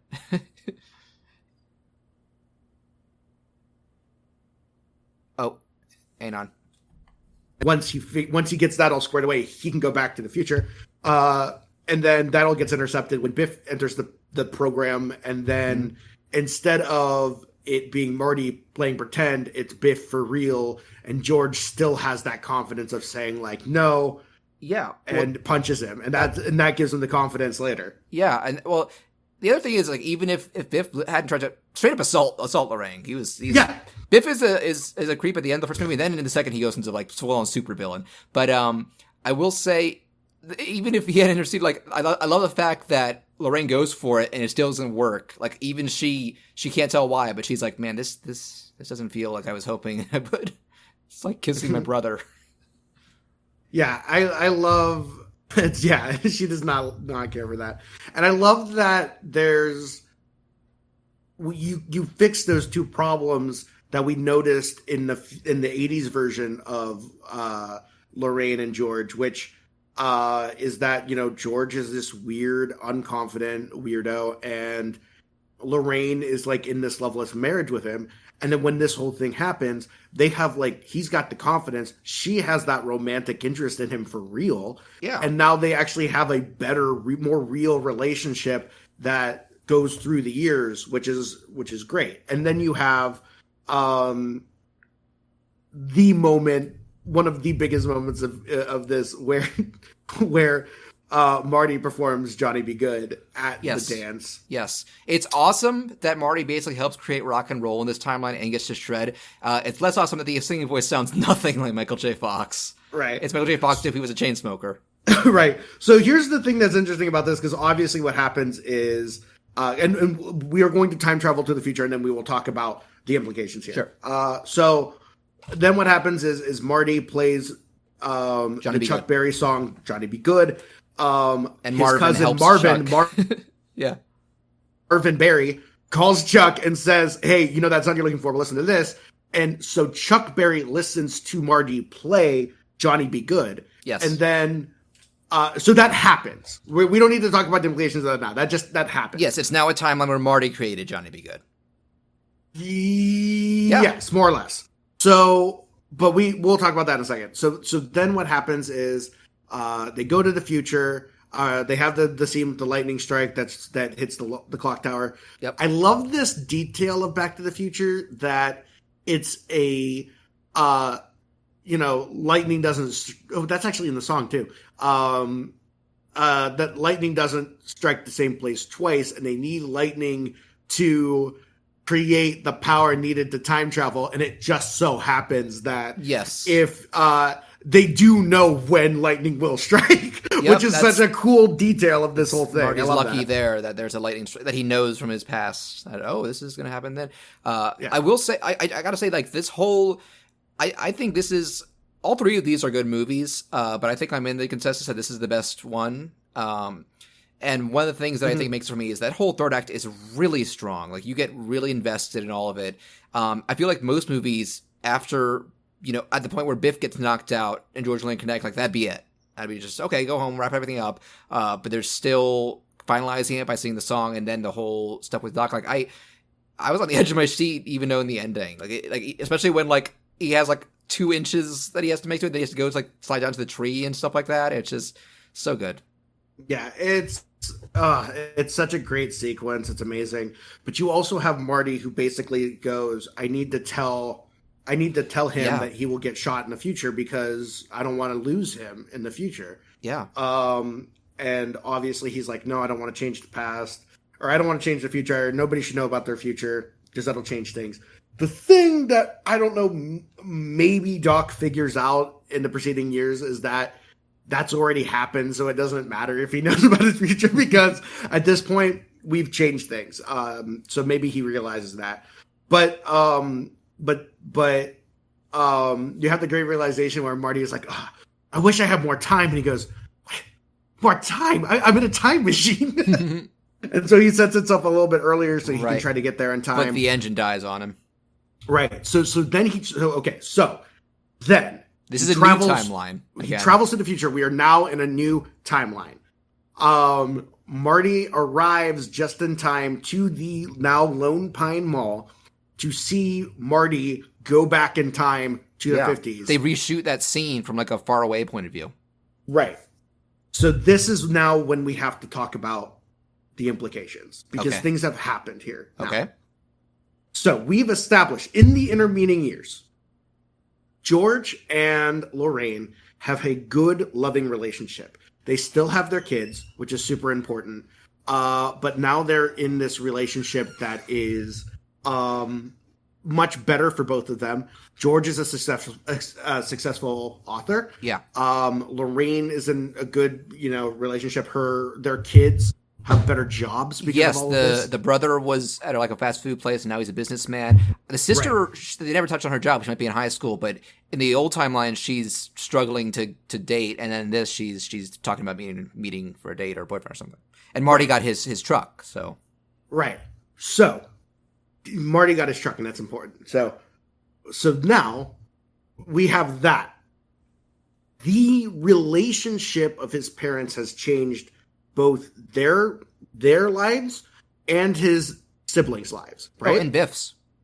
And Biff's, right? Yeah. So, when we see this first shot of we're looking down at this scene of Marty going back in time, that Marty is not the same Marty from the beginning of the movie. That Marty is somebody who grew up in a completely different timeline than our Marty. Right. And that's a different guy. Our Marty didn't grow up there isn't a part where he remembers what his parents had been like this whole time. He just has to piece it together. Right. Our Marty is in a different timeline, and he watches a different version of himself. Somebody who grew up, lived, and existed in a completely different version of reality travel back in time. That is not our Marty, and that is so important not my to Marty. think about. Not our Marty. It is a different person. Probably could have a potentially different personality. It's even possible. We don't know how much that change in his home life would change who he was as a person. And what happens when he goes? He created. I'm sure he came back to his own separate timeline, and you create this infinite loop. He goes back in time, and that's the thing. So we could do. There's 2 things here. So first of all, I want to talk about Doc Brown. Sure. As I said, there is a change here. I think originally, before time travel exists, I do think Lab Assistant or AMP Marty is friends with Doc Brown. I think I know. But that is how they met. But now in this new timeline, Doc knew about Marty the whole time. He was already friends with him. Yeah, but this Marty didn't know. But that Marty doesn't know Doc. So he still is so you have a Doc Brown who is friends with a teenager who he knows from his past, but he can't and tell that him. version of him doesn't know about any of this yet, right? No, and I'm sure Doc would be like, don't, I can't mess with the timeline by telling him about all that. Right. So now you have two variations. You essentially have, I'm going to be in this relationship with this Marty, who will also, at some point. This is a timeline where they presumably named this other Marty after, the guy they thought was Calvin Klein originally. Because you have Lorraine going, Marty, that's a nice name when he leaves. Right. So you have this. So you have Doc Brown, who now is friends with Marty and is now essentially becomes friends with this version of him that doesn't know him, but is now waiting for that day when the time travel thing happens and you get past Marty to show up. Now, there's a whole bunch of different ways you. Oh, one more time? Marty is basically just like the other Marty, but doesn't have the knowledge of the future. And Doc Brown knows that he's going to have to send him in the future, and so sets up all of the things that happen because he knows this is going to happen and when it's going to happen. So he has to set it up. Then there's the idea that it's very possible that Doc Brown does this, and maybe he doesn't like this version of Marty, right? Maybe he's like, this isn't the guy that I knew. But he'll be coming back probably. The original. And he thinks to himself, wait, I die. I need to find out that letter. And he finds out that he dies, and he realizes, all right, well, we're going to do all of this. And then the Marty that I know from the past will come back from our experience in my past. Yeah. He'll return. So if I'm alive, then I'll get old Marty back. My friend from the 50s will be back. And that's this really other cool. Marty is just gone and see some and other Doc. Fuck this other Marty. Doc is a heartless bastard. He really is Rick. And if he wanted to, and this is certainly the Rick versions of things, if he wanted to, he could Rick Sanchez that fucking DeLorean to blow up whenever. So nobody just cut this timeline, so he's not going to make any other timelines. So you can also imagine there's two things: either that Marty goes back and does whatever the fuck he does, yep, and that creates his own timeline and his own problems that doesn't affect this timeline because he's never going to return to this timeline. Or as long as something happens in the past when he goes back in time, then this timeline will not be affected by this, and he's going to have his version of Marty back. Or what if? Well, we got to get into Back to the Future 2. He shows up and there's already a Marty there, our main Marty. And he's got to deal with that. Yeah. It's nuts. So then the other thing that I was talking about is rock and roll in this reality. I don't think this changes too much, and this is why, and it's kind of awkward, but like essentially Chuck Berry has to so Marty McFly learned Johnny B. Good from Chuck Berry, right? Yes. Then he goes back in time, plays the song that he knows from Chuck Berry. Chuck Berry hears it and then writes what he thinks is the version that he heard over the phone, which is his own thing, more or less, because it's whatever lyrics he writes, whatever chords he plays is Chuck Berry's version of this song that he heard in the past. It's another version. And I don't think anybody says, "Oh, it was Calvin Klein." At He and Marvin don't give credit, right? So it is one of those things where, yes, in a weird roundabout way, Chuck Berry heard a song written by Chuck Berry. So Chuck Berry was always still, even though in this version you have him taking it from somebody else, but he's taking a version that he wrote. Yes, but so he doesn't know Chuck Berry still wrote it. Always. It's Chuck Berry's destiny. A version of a song that Chuck Berry heard. It's a Chuck Berry interpretation. Yeah, it's a Chuck Berry interpretation of a Chuck Berry song that he wrote, but he hadn't written it yet. It's very much Bill and Ted. It happens multiple times. It becomes like writing stuff through Google Translate multiple times, where you end up with a different song. Exactly. Yeah. So that's just a really interesting detail. I think that's super weird.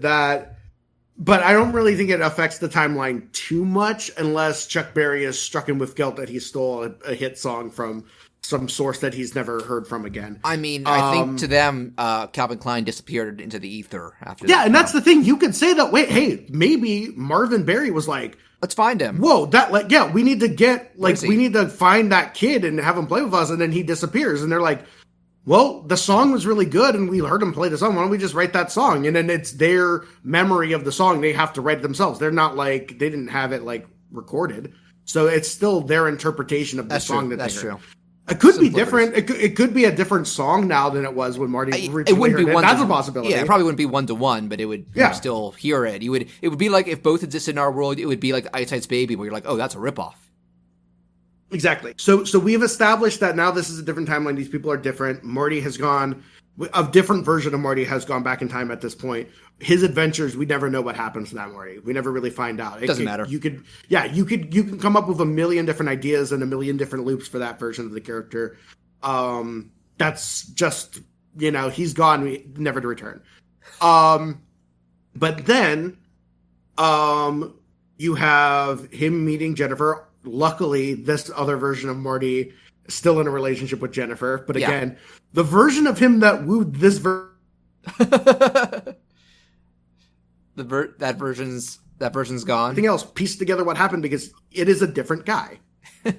That is, Rick and Morty did something like that was less with, I guess it wasn't with time travel, it was dimensional stuff, but that's I wonder if it's a coincidence in that case, but those are some interesting reads. So then of course, oh, go ahead. No, just saying this all runs deep. Go ahead. Yeah.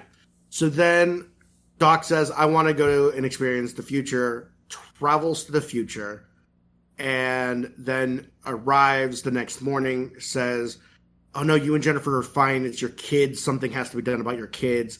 Where we're going, they're in the roads. We're going to the future, right? And to be continued, which wasn't on the original movie, but that's a they obviously added later. They added it when they knew they were going to do a sequel. Yeah. So that's also why Jennifer has a more minimal role in the sequels than you'd expect, because they didn't write that ending thinking, oh, we're definitely going to do another. It's just a fun what if. Yeah. So that scene, it was always in the movie, but the to be continued wasn't added until they actually made a sequel. Now, that brings us right into Back to the Future 2. Yeah, I was going to say, let's get to the sequels. Actually, give me 1 second. I got to turn on a light in my place. It's gotten sunsetting.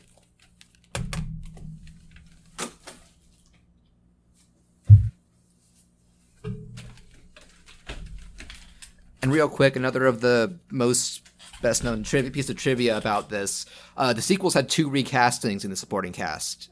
Both Jennifer and George, the original Jennifer bowed out. And interesting thing about Crispin Glover, apparently it was twofold why he chose not to come back. He wasn't happy with the amount they were going to pay for it. Though granted, George and Lorraine are in those way less. But he also, I think this is neat, did you hear that he disagreed with the themes of the ending into the first one? Yeah, that was one of the things that they talk about in that Blank Check episode is the disagreement between Crispin Glover and Zemeckis about the story. They had a falling out, yeah. And because he said, like, if you look at it, the end of one, the reward is very materialistic. Like, oh, you get a book, you get a job, you get a car. And when you get to that, I think that was a conscious criticism that Zemeckis and Gale took to heart when they did 2 and 3, because they were filmed back to back, kind of Pirates and Matrix style, and then released a year apart. You get to 3, and they both leave the future less defined, and they also have it more about, like, try your hardest, shape your own future, and take credit in that. Like, Doc doesn't show up to tell Marty. Doc doesn't show up to tell Marty about all this anymore, because he's just like, let's just live our lives. And that's a more inspirational kind of thing. But I was going to say, one of the most famous things that's trivia about this is that because they recast Jennifer, the opening scene of Back to the Future is a line for line. They just reshot the ending of 1. And you can kind of, it's funny for me watching them back to back, because the Jennifers look very similar. I might not even noticed if I didn't know that. But Marty and her have very different haircuts. Like Michael J. Fox drew his hair out a bit for 2 and 3. Yeah. So that's just a fun little thing there. That is interesting. You can maybe use the time travel aspects of it. I mean, not for his hair, but for the Jennifer's looking different. You could just use that. I think if she showed up and it was the different actress, well, that's the problem. At the end, that would still work. That's a problem. Is that the original? They shot it with the original actress, so they were kind of forced to make that. I will say, when you know that about Crispin Glover's recasting, it makes it really obvious how they don't want to show George in anything but far shots.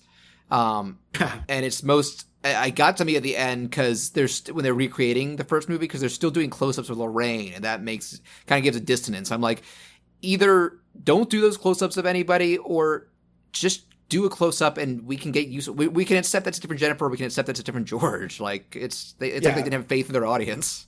Although it's something that, as a kid, I never noticed when I would watch. No, that's the thing. If you're a kid who doesn't know, you probably would. Maybe an adult, too. Like, that's what I'm saying.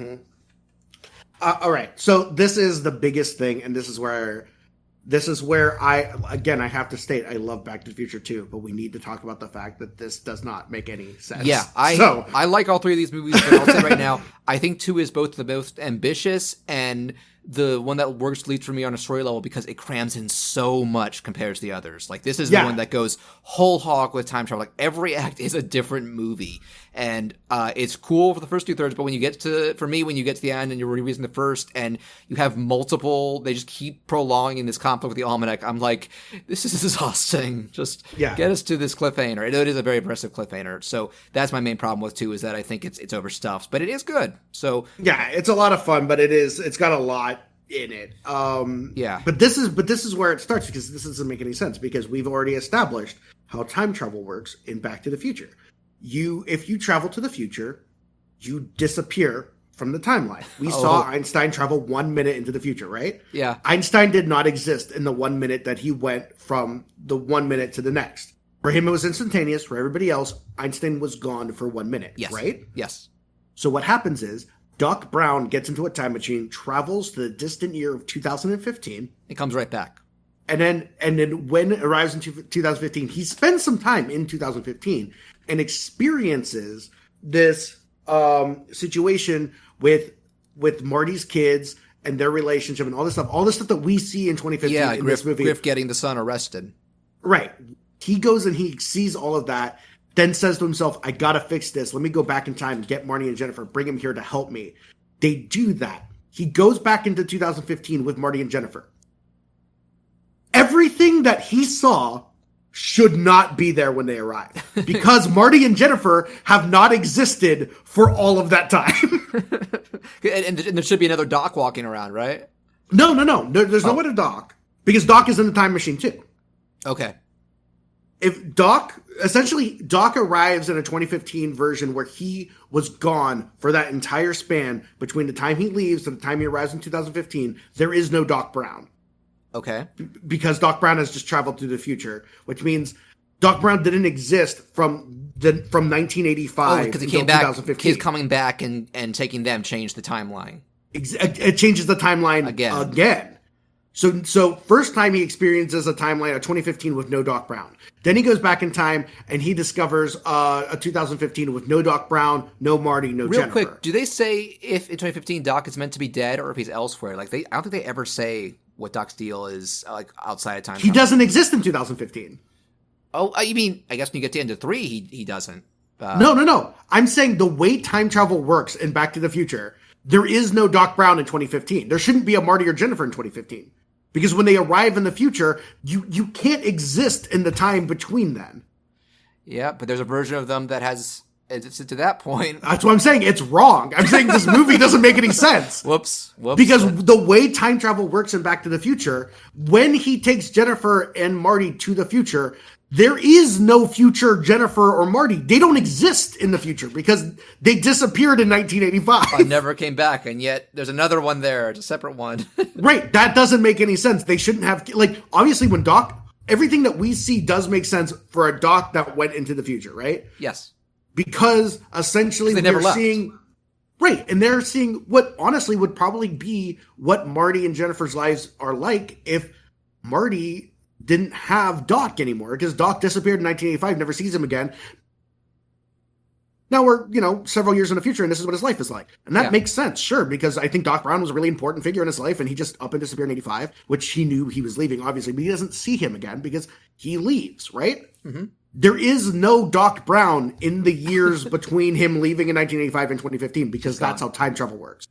And then when he goes back in time and says, we got to do something about your kids, picks up Marty and Jennifer and takes them in 2015, they're now should theoretically, and this is why the movie is wrong, be in a world where those people don't exist. Where they vanished. Because they were not there.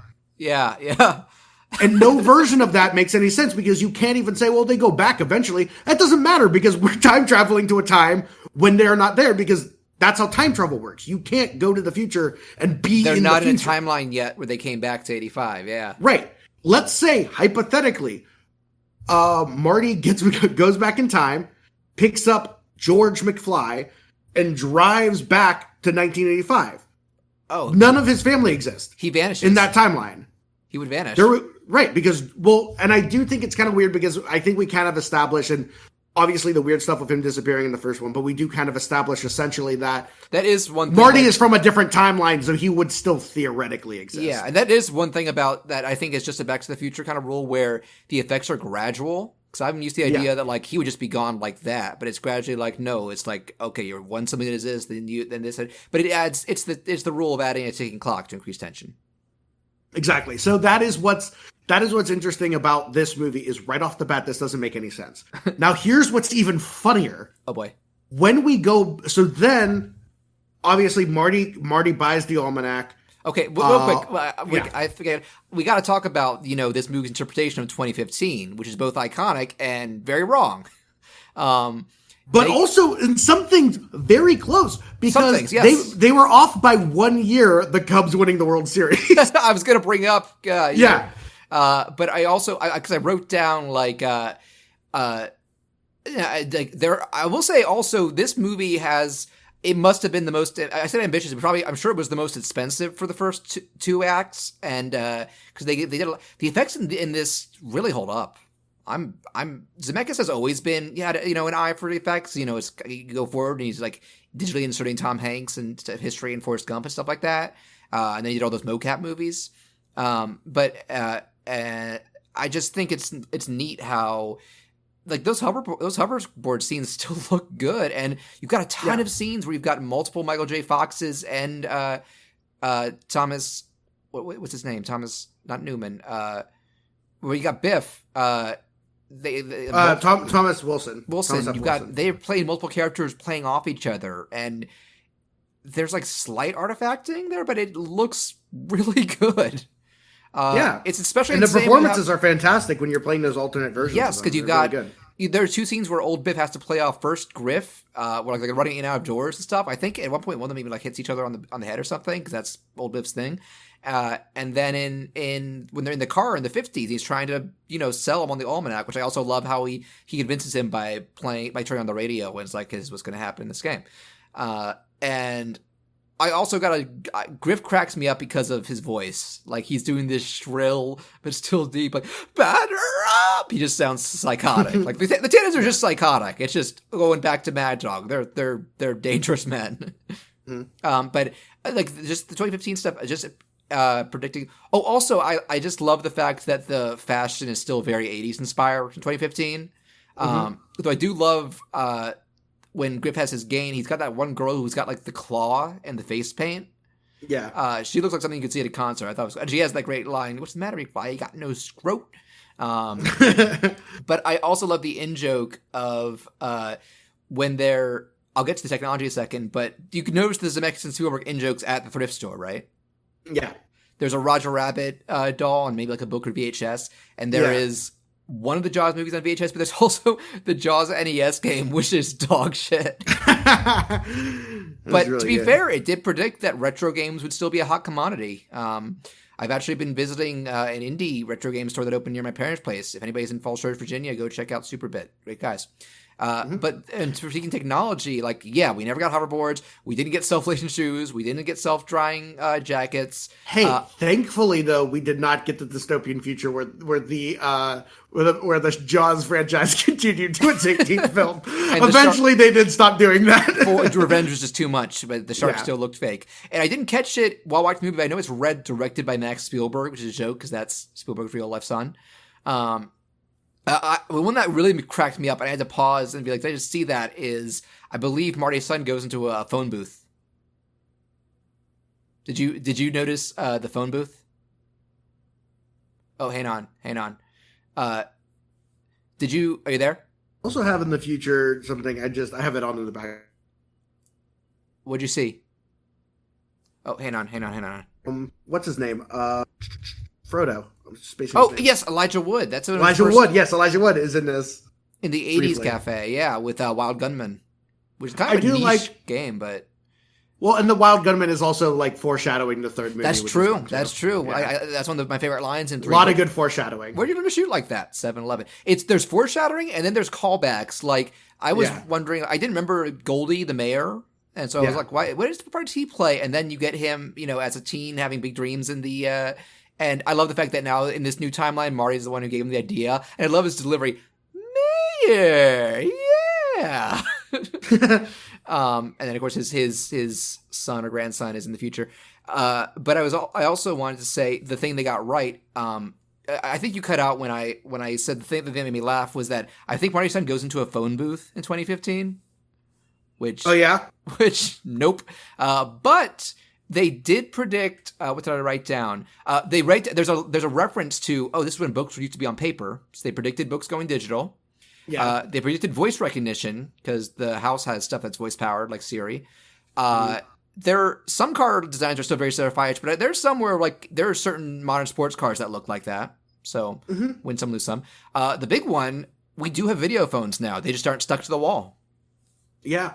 I do feel bad. They have some alternative energy stuff that they kind of. Oh yeah, we still don't have Mr. Fusion. That'd be very helpful for our garbage. No, I do want to give the people riding the bikes in the cafe. I think help power the cafe. I think. Oh, at nice. least that was my interpretation of it. That would make sense. That's something that stores should strive for, or like gyms should strive for. That'd be cool.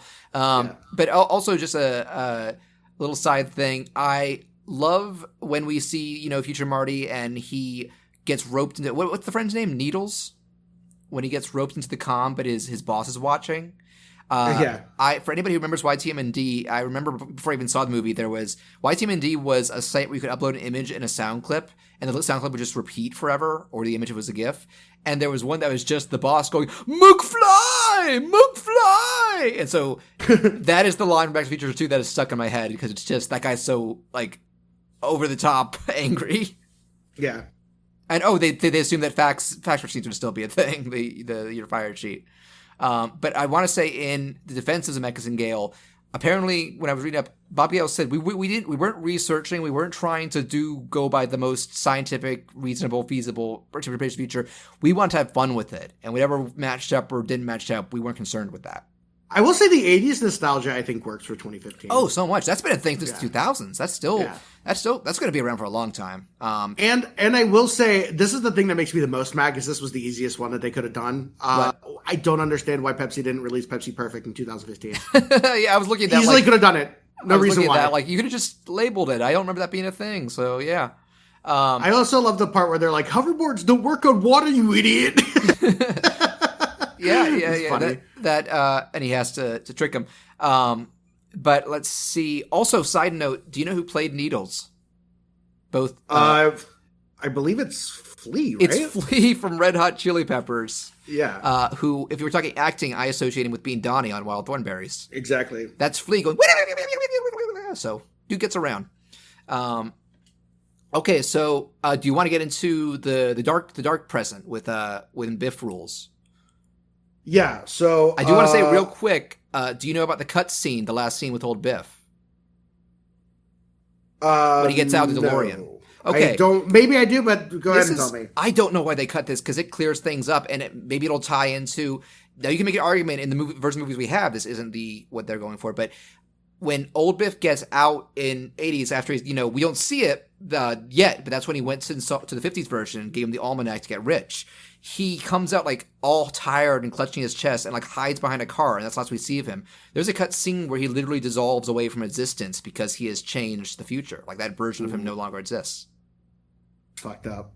Yeah, maybe they thought it was too dark, but I mean, granted, Biff does some dark shit in this, but Biff turns out in the future we get to be a better person, thankfully. But yeah, this is a thing where what do you want to start with on the time with this and Biff and the almanac?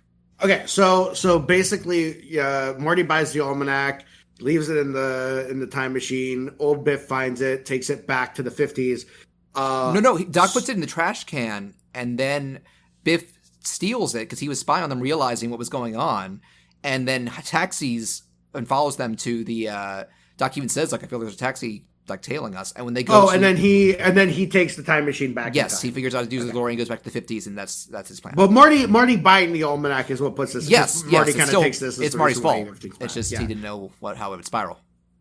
So what happens is and it's kind of confusing the way this all works, but essentially they travel, assuming that this is one timeline, which it already doesn't really make too much sense.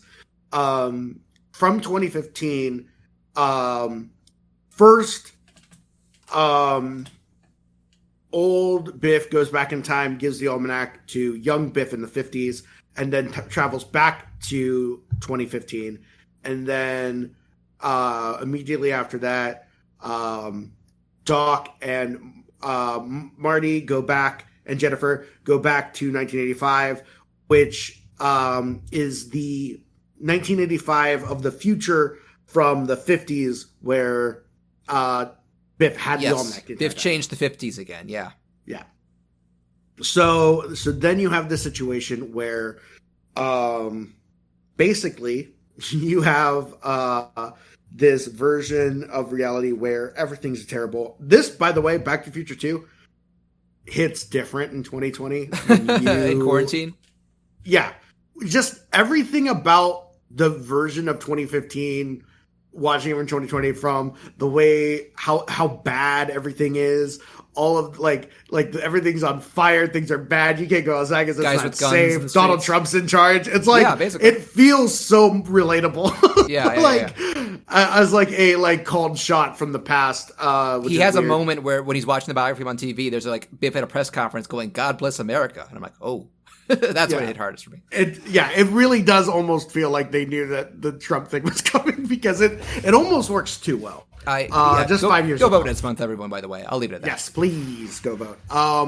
So essentially what so then there's this scene that I really wanted to bring up, because if I'm not mistaken, this is what I love about Back to the Future 2, and the balls of Back to the Future 2 to do this.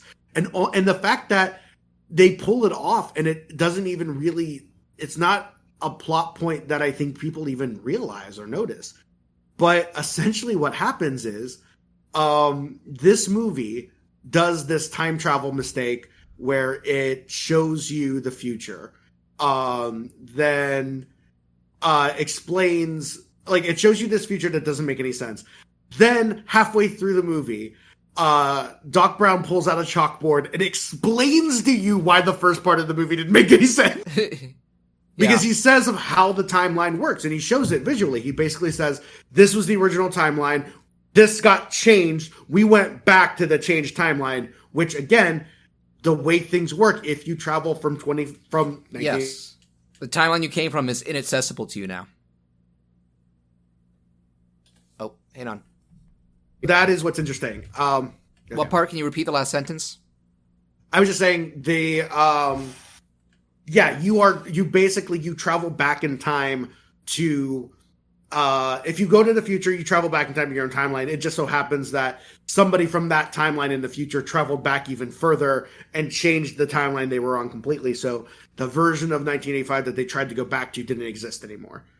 Right. It's inaccessible to them. Right. And so now they have to go back to the 50s to fix everything. And this scene, just in general, the version of the future where Biff runs and everything, he's been a millionaire since he was a kid. Yeah, 1985. Very dark. Very, very, very dark. The schools are shut down. Yeah, again. Strickland is just a shotgun toting maniac. I feel so sad for Lorraine in that scene because he's Stockholmed her. Oh yeah, it's awful. It's my fault. It's like, that's the darkest the series gets to me, because that is very real. And it's like, that part, the whole everything with that is disturbing. And I want to say that one of the things that I always liked about the Strickland scene, because Strickland is like threatening him, and he's like, no, you remember me from the school, right? And he goes, I've never met you before, but you look like a slacker to me. And he goes, and he's like, yeah. Slacker, yeah. It's like, you remember? Yeah, it's like, it's because I was like, Marty didn't seem like a slacker, and I think that's when you realize, no, that's what he just calls everybody he doesn't like. He doesn't like anyone. Side note, real quick, I do recommend. Have you ever played the Telltale game? I have played some of it. I've not finished the game, but I have to start playing it. I'm like halfway through it. It's good. It's basically Back to the Future 4, continuing kind of the time travel thing with the main period they revisit being the 20s. So you get to see like a gangster tenant, and I love the idea of like a Doc who's Marty's age. And they did get back Christopher Lloyd. They got back one of the Jennifers. They got back Thomas Wilson, and they got an amazing Michael J. Fox impersonator. And then I think J. Fox even guest stars as another McFly in the finale. But point I brought up is that one of the main villains turns out Strickland has a sister, and she's just as a thorn in the side of everybody as he is. And then Marty changed the timeline where she ends up with Doc and creates like a dystopia. So it's just kind of these like, man, just one little thing and you screw things up for everyone. Yeah. So then they go back to the 50s, and the interesting thing about going back to the 50s is that you now have this sequence where Marty is in the past. It's also weird because it's like Marty, I believe, is still. Oh no! The relationship with George still happened. So Marty is alive, and we established that George gets killed. But after George gets killed, and there's a kind of a lucky. They right away like why is there not a Marty here if Lorraine's living? If George is dead and Lorraine's living with her. Like I believe Biff shipped him out to Switzerland. Right. So there is a Marty of this version. We just don't see him. He's just and this version's Doc was institutionalized, maybe by Biff. Right. I don't know. Probably, yeah. Yeah, it makes sense. Yeah. So this is so that's super interesting. So then they have to go back to events that take place during the events of the first movie, which I think is really cool. It's really fun seeing like these scenes that were happening whilst the other movie was going on. Yes, now they are the background, like the stuff that you were so invested before is now just the background trapping of another conflict. Yeah, it's really cool. And I like that how well they do everything. And it's just really interesting. It's another very technically well done thing because there are parts where Marty has to sneak by himself and it blends together really well. But we also, in a weird way, so this is what's interesting about the implications of this movie because again, this is not the Prisoner of Azkaban, Bill and Ted style of time travel. No, Marty, they were not always meant to be two Martys. Right. When we watch the original film, there is not two Martys there. There is only one, right? Right. Because the other one hasn't. Screen. He's not there. He's not there at all. We then have this situation where, in order to make the timeline the new timeline, the better timeline, too. There are two Docs as well. Yeah. Yes. And which again, that didn't happen. The conversation that Doc had with the other Doc did not happen during the original film that's a great was moment not two Docs. Doc is just so scared, but he's just trying to go along with it and like constantly keeping his back going behind the pole. And I love the fact that like he even like slipped like maybe we'll meet again in the future or the past. And you see past Doc like glance off the guy like wait a second, what? Like it's really great too because Doc like Marty has a ton of experience with this at this point. Yeah, this is Doc's Doc first, doesn't. and he's you can tell he's petrified. But Again, but ultimately, yes. But ultimately, the thing that's interesting here is that again, Marty was not there during this time. Now, what is happening in Back to the Future 2 is Marty is trying to make it so that the things that original Marty did in the first movie still happen, and he can't interfere in that.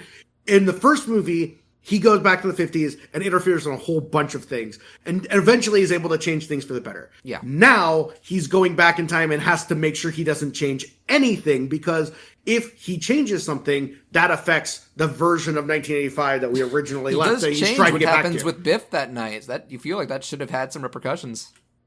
And maybe it did. Maybe it did, but not enough to, in the main timeline, keep him from the auto mechanic type thing. Yeah. So then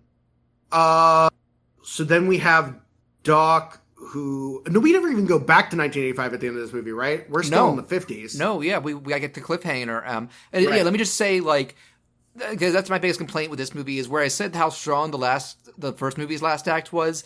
This is just like they just throw too many conflicts at it for me. Like it's like, oh, okay, they knocked Biff. Oh, now Strickland's got it. Okay, you got it. Oh, now the thugs want to beat him up. Oh, you got there that. Now Biff wants to run you over, and I'm just like, this movie is so jam packed that by the end I'm just exhausted. I'm like, you should have just done go back to the past and then have the car chase.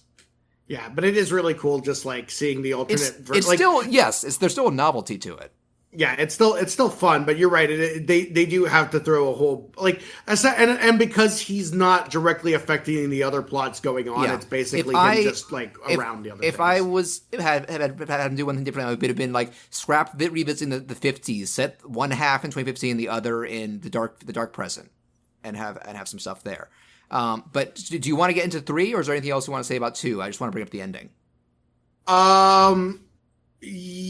Not necessarily. I think that I think I like the 50 stuff more than you do, but I like it. It's just I think the note that I think that you're right about is I think that they stretch out the conflict too much at the end. But I do like running around the background of the first movie. I just think this movie, it's fun and it has a lot of great ideas and variety, especially because I remember as a kid I was like, if I think I saw the original, I was like, oh, they don't actually go to the future, and then 2 is like, here you go, John.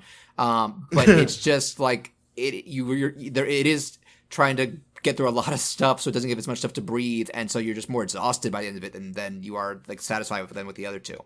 I will give it has a great cliffhanger. With like you think everything's cleared up, then the lightning strike also gets Doc in this timeline, and for a brief second, Marty's just like, "Are you stuck?" And it's just a great tease where that guy comes up and is like, "Yeah, here's a thing from Doc 70 years that we were meant to." I love how it says we had a bet on whether you'd be here, because this just seems so outlandish. And it's Doc like, hey, I'm 70 years in the past now, and don't worry about. Well, actually, we don't know the whole content of the movie until it's a great tease where this past Doc meets our current Morty, and this is a different Doc, who we don't really see after the start of the third movie, and that's what I'm saying. Also, I will say, I think it's the only time I've ever seen where a movie ends with the trailer for the sequel. They legit do a preview of Back to the Future 3 because they shot them back to back. I'm guessing they were still in post, but they were like, let's just focus on these parts. You don't really see that even when they don't end Lord of the Rings or Matrix 2 with here's clips from the other one. It's a very isolated thing. It's a little trippy. But you get to 3. Almost does that with the Avengers. There was a trailer at the end of that movie for the Avengers. Oh, you're right. Okay, man, I should have thought that. Yeah, my favorite series, Captain America, with here's the first teaser for Avengers. But it's not a common thing. That's what I'm saying. Even when they have, even when behind the scenes they have footage ready, they're 99 times out of 100, they're like, let's wait. Back to the Future 3, and I'll say first off, maybe the reason I didn't rush to see this when I was in college, and this is shallow of me, but it's also a sign of my age at the time. As a kid and a college age thing, I think the idea was that I was just never that interested in Westerns, and so the idea that this was 90% of Western it was a turnoff to me. But now I'm older and stuff like Red Dead and 3:10 to Yuma have got me a bit more. I still haven't seen any Clint Eastwood movies, and we may come back to bring up Clint Eastwood.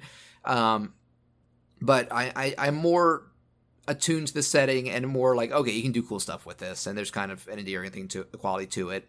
It's a very specific time and setting, and the fact that this movie compared to the other 2, I guess 2 starts right in it in the future too, but this one gets right to within 10 minutes you're in the Old West and you're staying there to the last 10 minutes. This is, and by sticking it to one setting and one main conflict, you've got a story that's a lot more, I'd say, cohesive. You there? Yeah, I'm here. I was listening to you. Can you hear me? Yeah. I was just saying you get a much more cohesive and focused story, and I think it flows better than 2. And so where do you want to start with? Do you want to start with when Marty is with Doc, finding about it, his death and stuff like that, and finding the buried DeLorean? Yeah, I want to talk about the very first part because the first scene of this movie is so great because it calls back to one of the best moments. And we didn't talk about this in the first one, but there's a different aspect of it that is important too in the first movie, which is that, essentially, not only does Doc, in the future know about, Marty and that he's going to become friends with Marty, right? The other amazing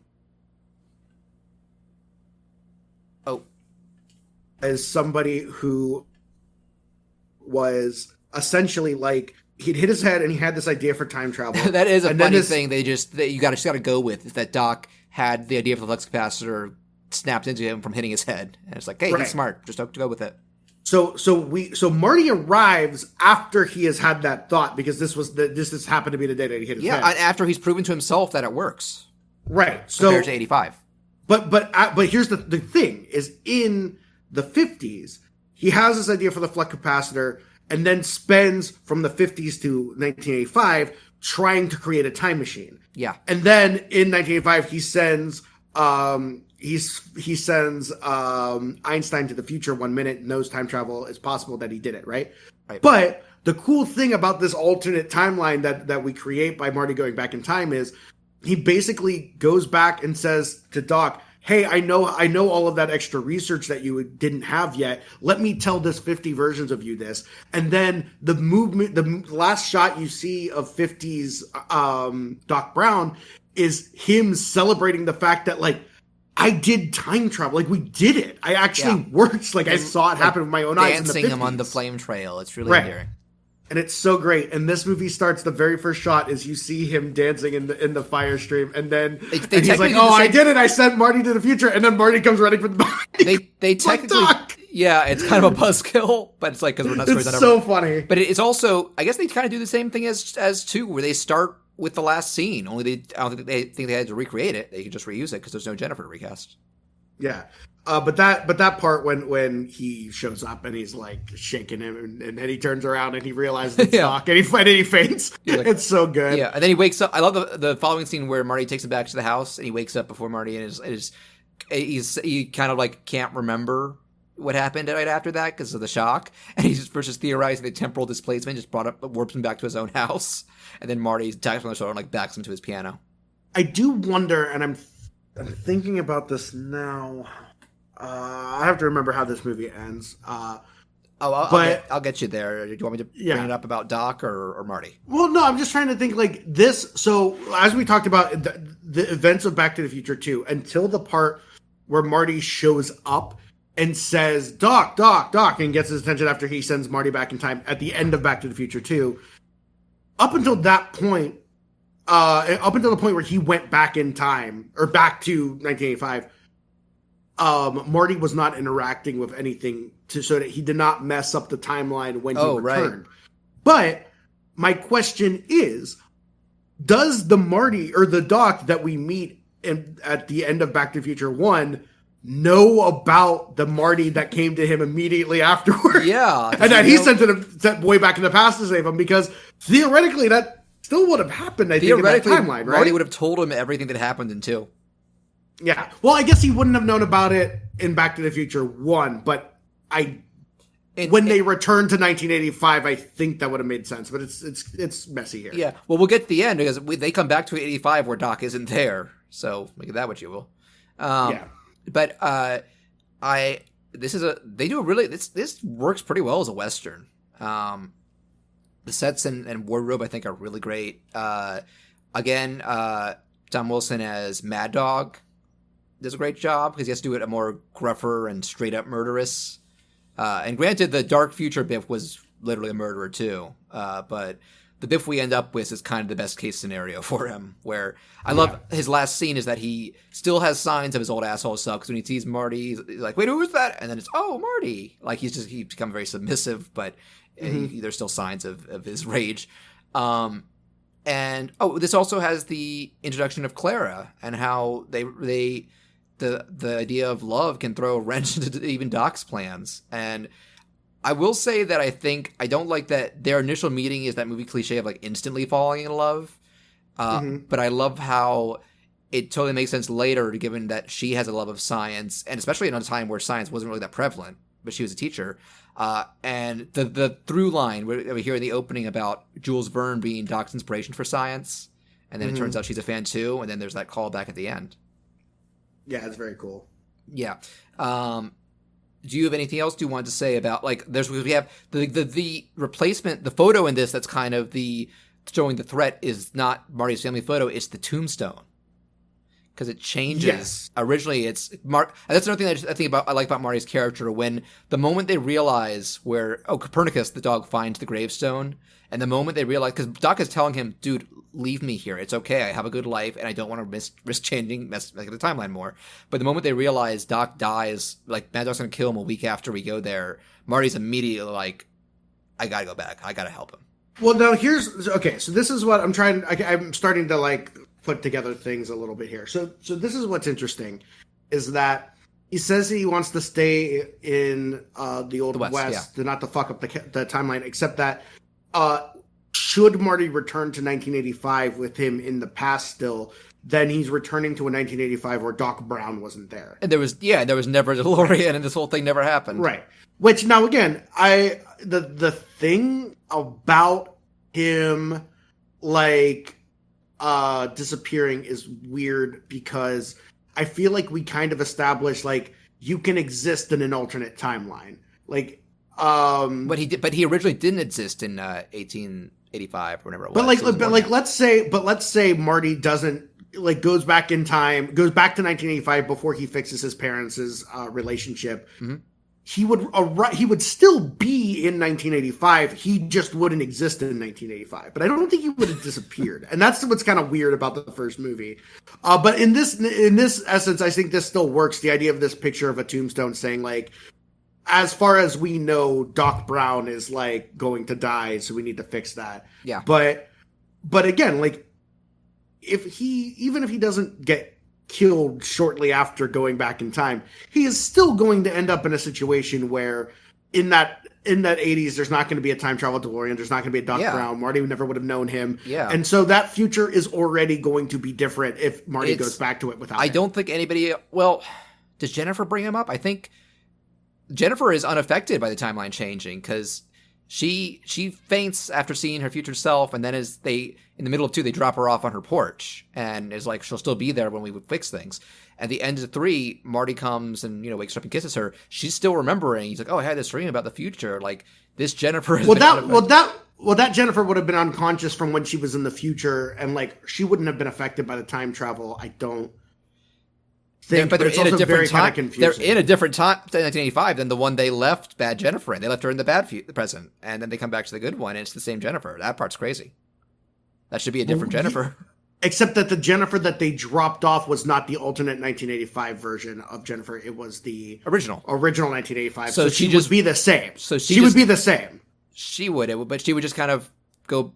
I don't get it. I don't get it. That's what's confusing. It's the thing that because like Marty travels from the timelines and still knows things. Yeah, he is not changed. He does not become a different person when he arrives in new 1985. Jennifer still is original timeline Jennifer, and all of the time travel shenanigans wouldn't affect her because she was still she never existed in alternate 1985. Or she might have existed. She existed. There was another Jennifer in alternate 1985. Yeah, that might not have dead or something. That might not have even been her house, because there's the part where Marty tries sneaking his house 100%. And gets chased around by the most Samuel L. Jackson-esque dad ever. Yeah, we're not bad. Yeah, but she would not have been affected by the different timeline because she was not from that timeline. So when they go back and fix it, she would be the same. She's in the timeline she's meant to be in, is what you're saying. Right, so she wouldn't have had any... But it may be a timeline where Doc never existed, so wouldn't she be... But it is because they come back. Doc doesn't stay in the past. Okay, yeah, well... Because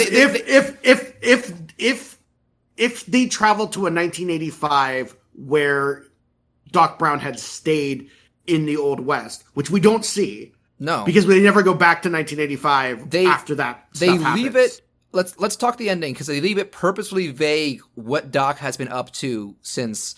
By the way, I do think this whole last act is very sweet because Clara, initially is kind of like done with him because she thinks he's crazy for saying, "Hey, I'm from a century in the future." But when she hears he's in trouble with Marty and Mad Dog, she rushes back to him and get that great climax on the train. That's another one where even I knew how Back to the Future 3 ended before I saw it, but I was still like, oh man, are they gonna, oh geez, oh no, look out. It's just really well done. And I feel like that's another thing, like 2's car chase is lacking that kind of urgency and intimacy, because you kind of, it's just on the same level. But because of Clara, Marty gives him the hoverboard, and Doc he originally planned to stay there with her. Like, he's gone from Marty, don't come and save me, to, okay, let's try and stop Mad Dog from killing me and let's go home, to, oh, I've fallen in love. I wasn't counting on this. Let me stay here. And that ultimately still ends up, because he thinks Claire's rejected him, but when she comes back, you see him, they get off the train because they don't have time to get the DeLorean, and the DeLorean is destroyed because it's on the train, so Marty can't go back to any sort of timeline now. but then Doc shows up there with him and Jennifer, and there's been enough, like a decade or so has passed because he's with Claire and they have Jules and Vern, and he says he came back to this time to pick up Einstein, and he decided to also use that time to catch up with Marty. But he keeps it like he doesn't say and maybe that ties more into the themes also of because Jennifer, they can't hide it from her anymore because she kept the facts, and she's like, it faded, no longer says you're fired. What does that mean?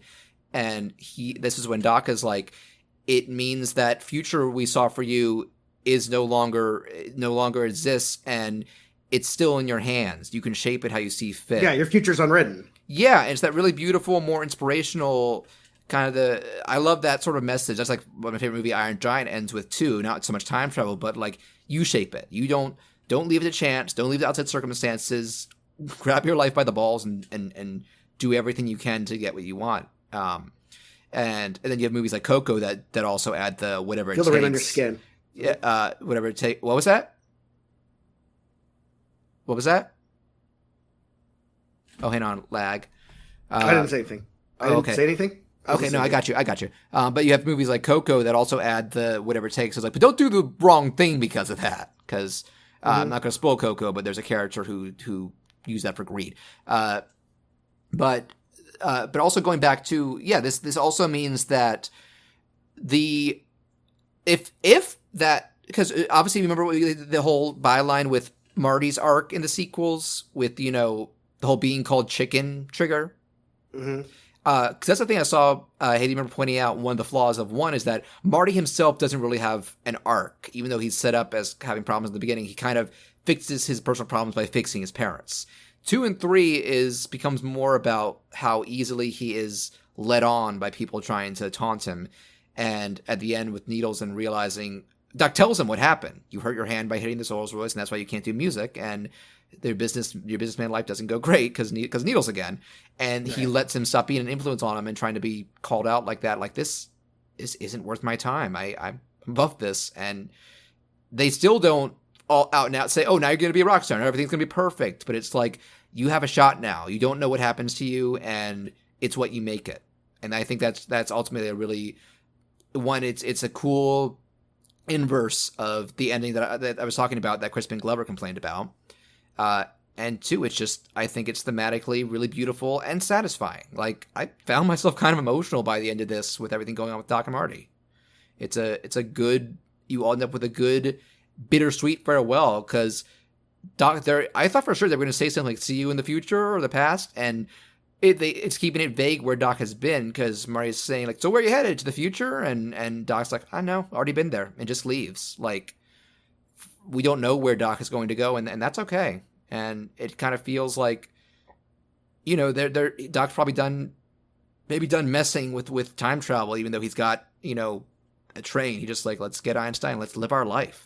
I almost feel like what's great for Doc, and it almost is what needs to happen, is Doc is just going to time travel so much that it doesn't really matter what the implications are at this point. Everything he comes back to is going to be different every time. Yeah, let's just try to make it so complicated that it doesn't even matter anymore. Because at this point, we've taken Mary Steenburgen out of the past. Now she just lives and they just kind of live throughout time. Well, going by the wardrobe, they were still like in olden times. Right. But they came back to the 80s, and it probably wasn't the first time he used the training. So, but yeah, maybe that's kind of the way you can look at, if you want to enjoy the movies the most, is how to look at, like, don't think too hard about it, because then you get infinite timelines and all these Martys that don't exist before and then stop existing, and Docs that aren't there, and Jennifers that are sleeping through multiple dimensions and timelines. And it's the fact that you have this goes with the flexible, malleable timeline, but you've got multiple characters in different periods, makes it crazy if you stop and think about it. But I also can't deny. Go ahead. Oh, sorry. No, go ahead. You finish your thing. Okay, I also can't deny that these are really good movies.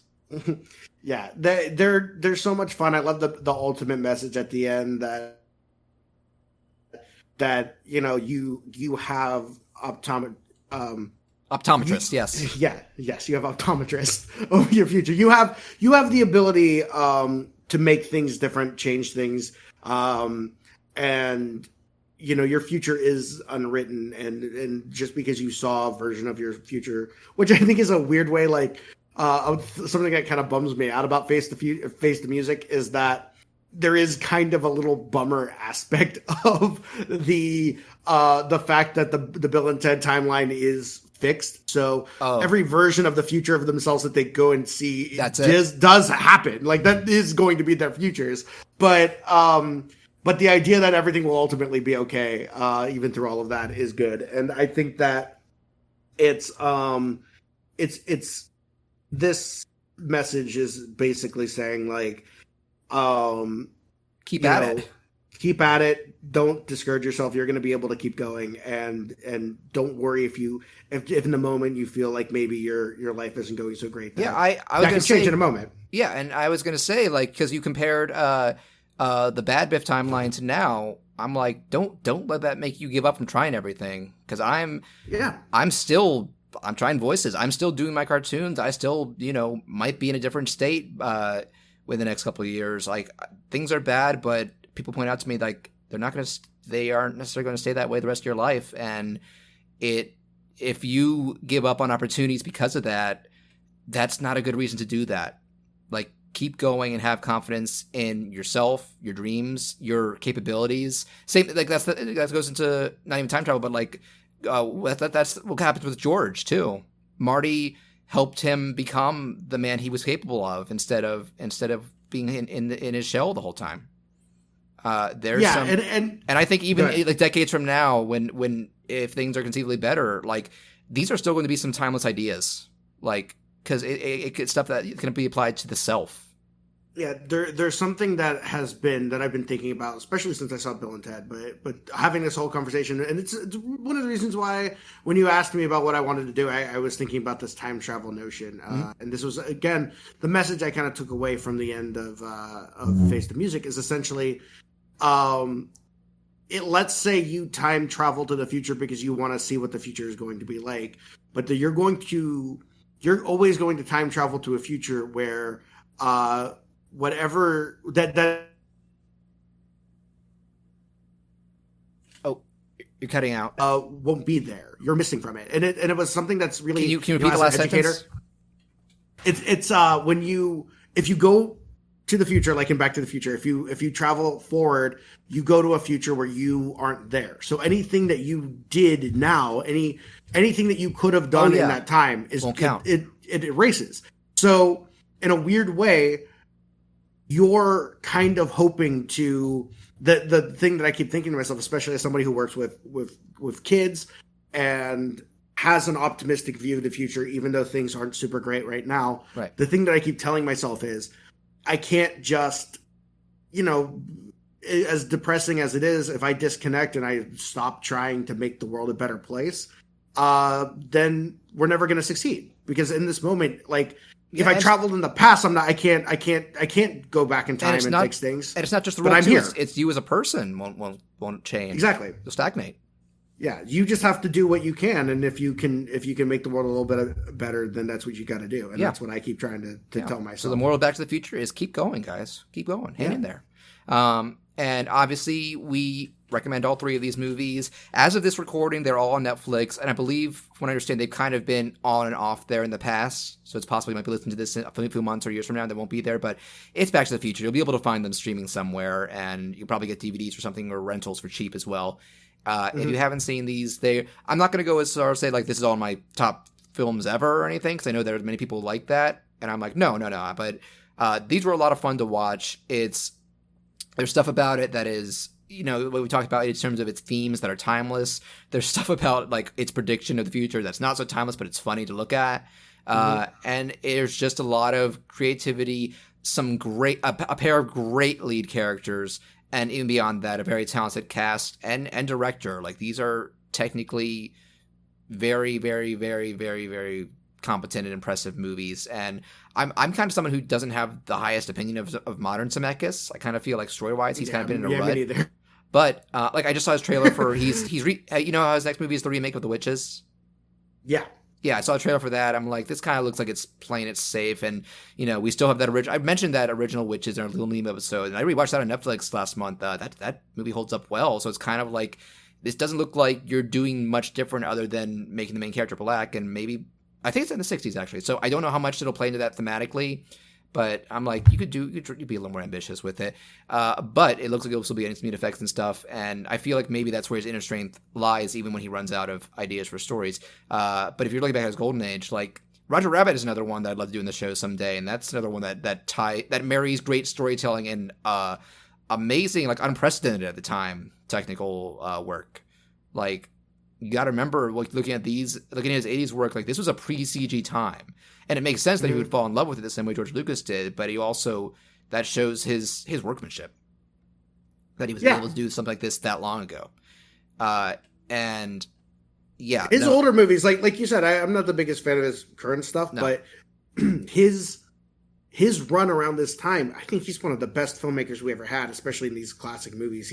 These movies are iconic and classic and amazing because of how good he was at making movies. Yeah. Like, he's a really good director. You had him in his prime, and you had the cast at their prime too. Like, just I'm sure there were some talented people on crew. Like, and same goes for Bob Gale, because he's the other name that gets props at the mid. Like, so many of the ideas in this was him. This was his baby as much as it was Zemeckis's. And this movie franchise went on to create not only like the Telltale video game series, the ride at Universal Studios, the cartoon, what was I about to say? There's a comic series that I think is also another like idea for a sequel. Yeah. Oh, a Broadway musical. I didn't know that. Oh. Yeah. it's currently in quotation marks, I think I saw a video where the doc from that met Christopher Lloyd in like a little skit. Yes, they did do that, and that's he's a very talented person. Nice. And that is in the West End in London, or was. Cool. It's going to open, I think, when theaters starts running. Yeah. Things are on hold, but because it was in previews. But I've heard some fun things about it, and it's just cool to see how like lasting. I mean, 2015 was like 5 years ago. And that year was like defined by the fact that this is the year Back to the Future takes place in, and you saw like. Pepsi did release a little bit of Pepsi Perfect. I think they should have just made it. I think they should have just had Pepsi Perfect be a drink that you could buy. They should have just labeled regular Pepsi Perfect for a while. Like, I think around that time they were doing this thing where they were putting like vitamins and shit in Pepsi and Coke, and I was like, you could have done that, called it Pepsi Perfect, or you could have released it in a weird bottle, and would have fit for 2015. Yeah, limited edition one.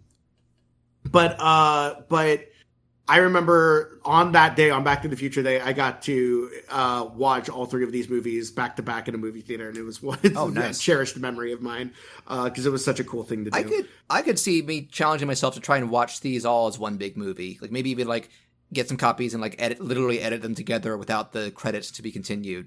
Yeah, you could easily splice it. You take out the opening credits of each one and the ending credits, and the last scenes of 1 and 2, and then just replace them with the openings from 2 and 3. That would be cool to watch, and that would be fun. I mean, I think the story works that way. Like I said, you would have to get used to a new Jennifer and a new haircut for Marty, but that's fine. Mm-hmm. Oh, a couple of the implications I want to talk about with the third one. Oh boy, you have a similar situation with the Johnny B. Good thing, which is that we know Clint Eastwood exists in the future. Oh, that's another thing. I wish they had done in 2 and made it in all 3, because there are recurring gags in all 3, like Marty being woken up by like, "Mom, I had a dream." That's what our opening was referencing. They should have had a fake name for him in 2, either when he's in the future or when he's in 55 again and he has to talk to someone. Because in the first he's Calvin Klein, and in the third he's Clint Eastwood. Yes.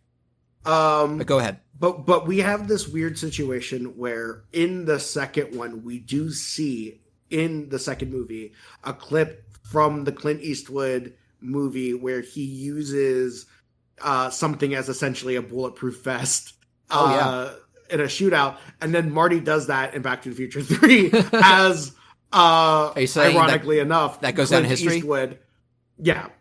So you think the new timeline's Clint Eastwood was influenced by the guy who we found out had a name? Because it's interesting. I don't know. And that's the kind of thing. I don't know how much it is or isn't. Another thing that changed the name. You remember the ravine? And originally it's Clayton Ravine because Claire. That's true. Claire originally died when she's introduced on her stagecoach, but Doc saves her. And so I think the assumption is Clint Eastwood stole the train and it fell off with it because they couldn't find his body, so they named it Eastwood Ravine. So it's a landmark in this timeline, and maybe that's how our Clint Eastwood found out about it. Mm-hmm. And there were like local legends about the original Clint Eastwood. Who knows? Yeah, so Who knows? yeah, so Fill it maybe in. Clint Fill the Eastwood blank. gets named after him. Maybe that's a stage name he picks up that he decides to use based on knowing about this old timey guy in the past. Yeah. I don't know. It's interesting. I could totally see there being legends about this mysterious stranger who like just came in out of nowhere and outsmarted Mad Dog and then went out in a blaze of glory on a train robbery or something. Now, and then there's one other thing that we Yeah. have to address, which is, did ZZ Top time travel back, or have they always existed? That's right. They were like just like a cameo. They're just playing. They're playing at this like old. Were they playing their own event. music? Or an 1885 event? Were they playing their own music, like a version of theirs? I believe they are playing a ZZ Top song. Oh, that's yes. okay. It's their ancestors. Yeah. That's because that was not. I don't think that was caused by Marty and Doc messing with things. That's just an interesting thing that I always is- wondered is that ZZ Top, is it ZZ Top's relatives? It's gotta could be they their be like Highlanders? Are they immortal? Have Yeah, they always maybe- been alive? maybe Like, they're you time could interpret that travelers. a few ways. Maybe they're time travelers. Maybe there are others who we don't know about, and this is the Yeah. one time that intersects with those. Yeah, It's the Back it's a to the lot Fu- of It's fun. the Back to the Future cinematic universe. We'll get the ZZ Top spin-off any day now. Mhm. But yeah, I think that's going to draw things to a close. Again, thanks to Tyler for coming on and talking for, holy crap, we've been talking for almost 3 hours. Yeah, we about got to wrap this all up. these movies. But I want to thank you for coming on for both like a good fun critique of these movies and all these crazy interpretations. Not even crazy because you're making sense. But again, where can people find you online in projects or social media? You can follow me on Twitter at Tyler Moliterno. Just my name. For October, it's Taylor Swift, but usually my name on there is Tyler Swift.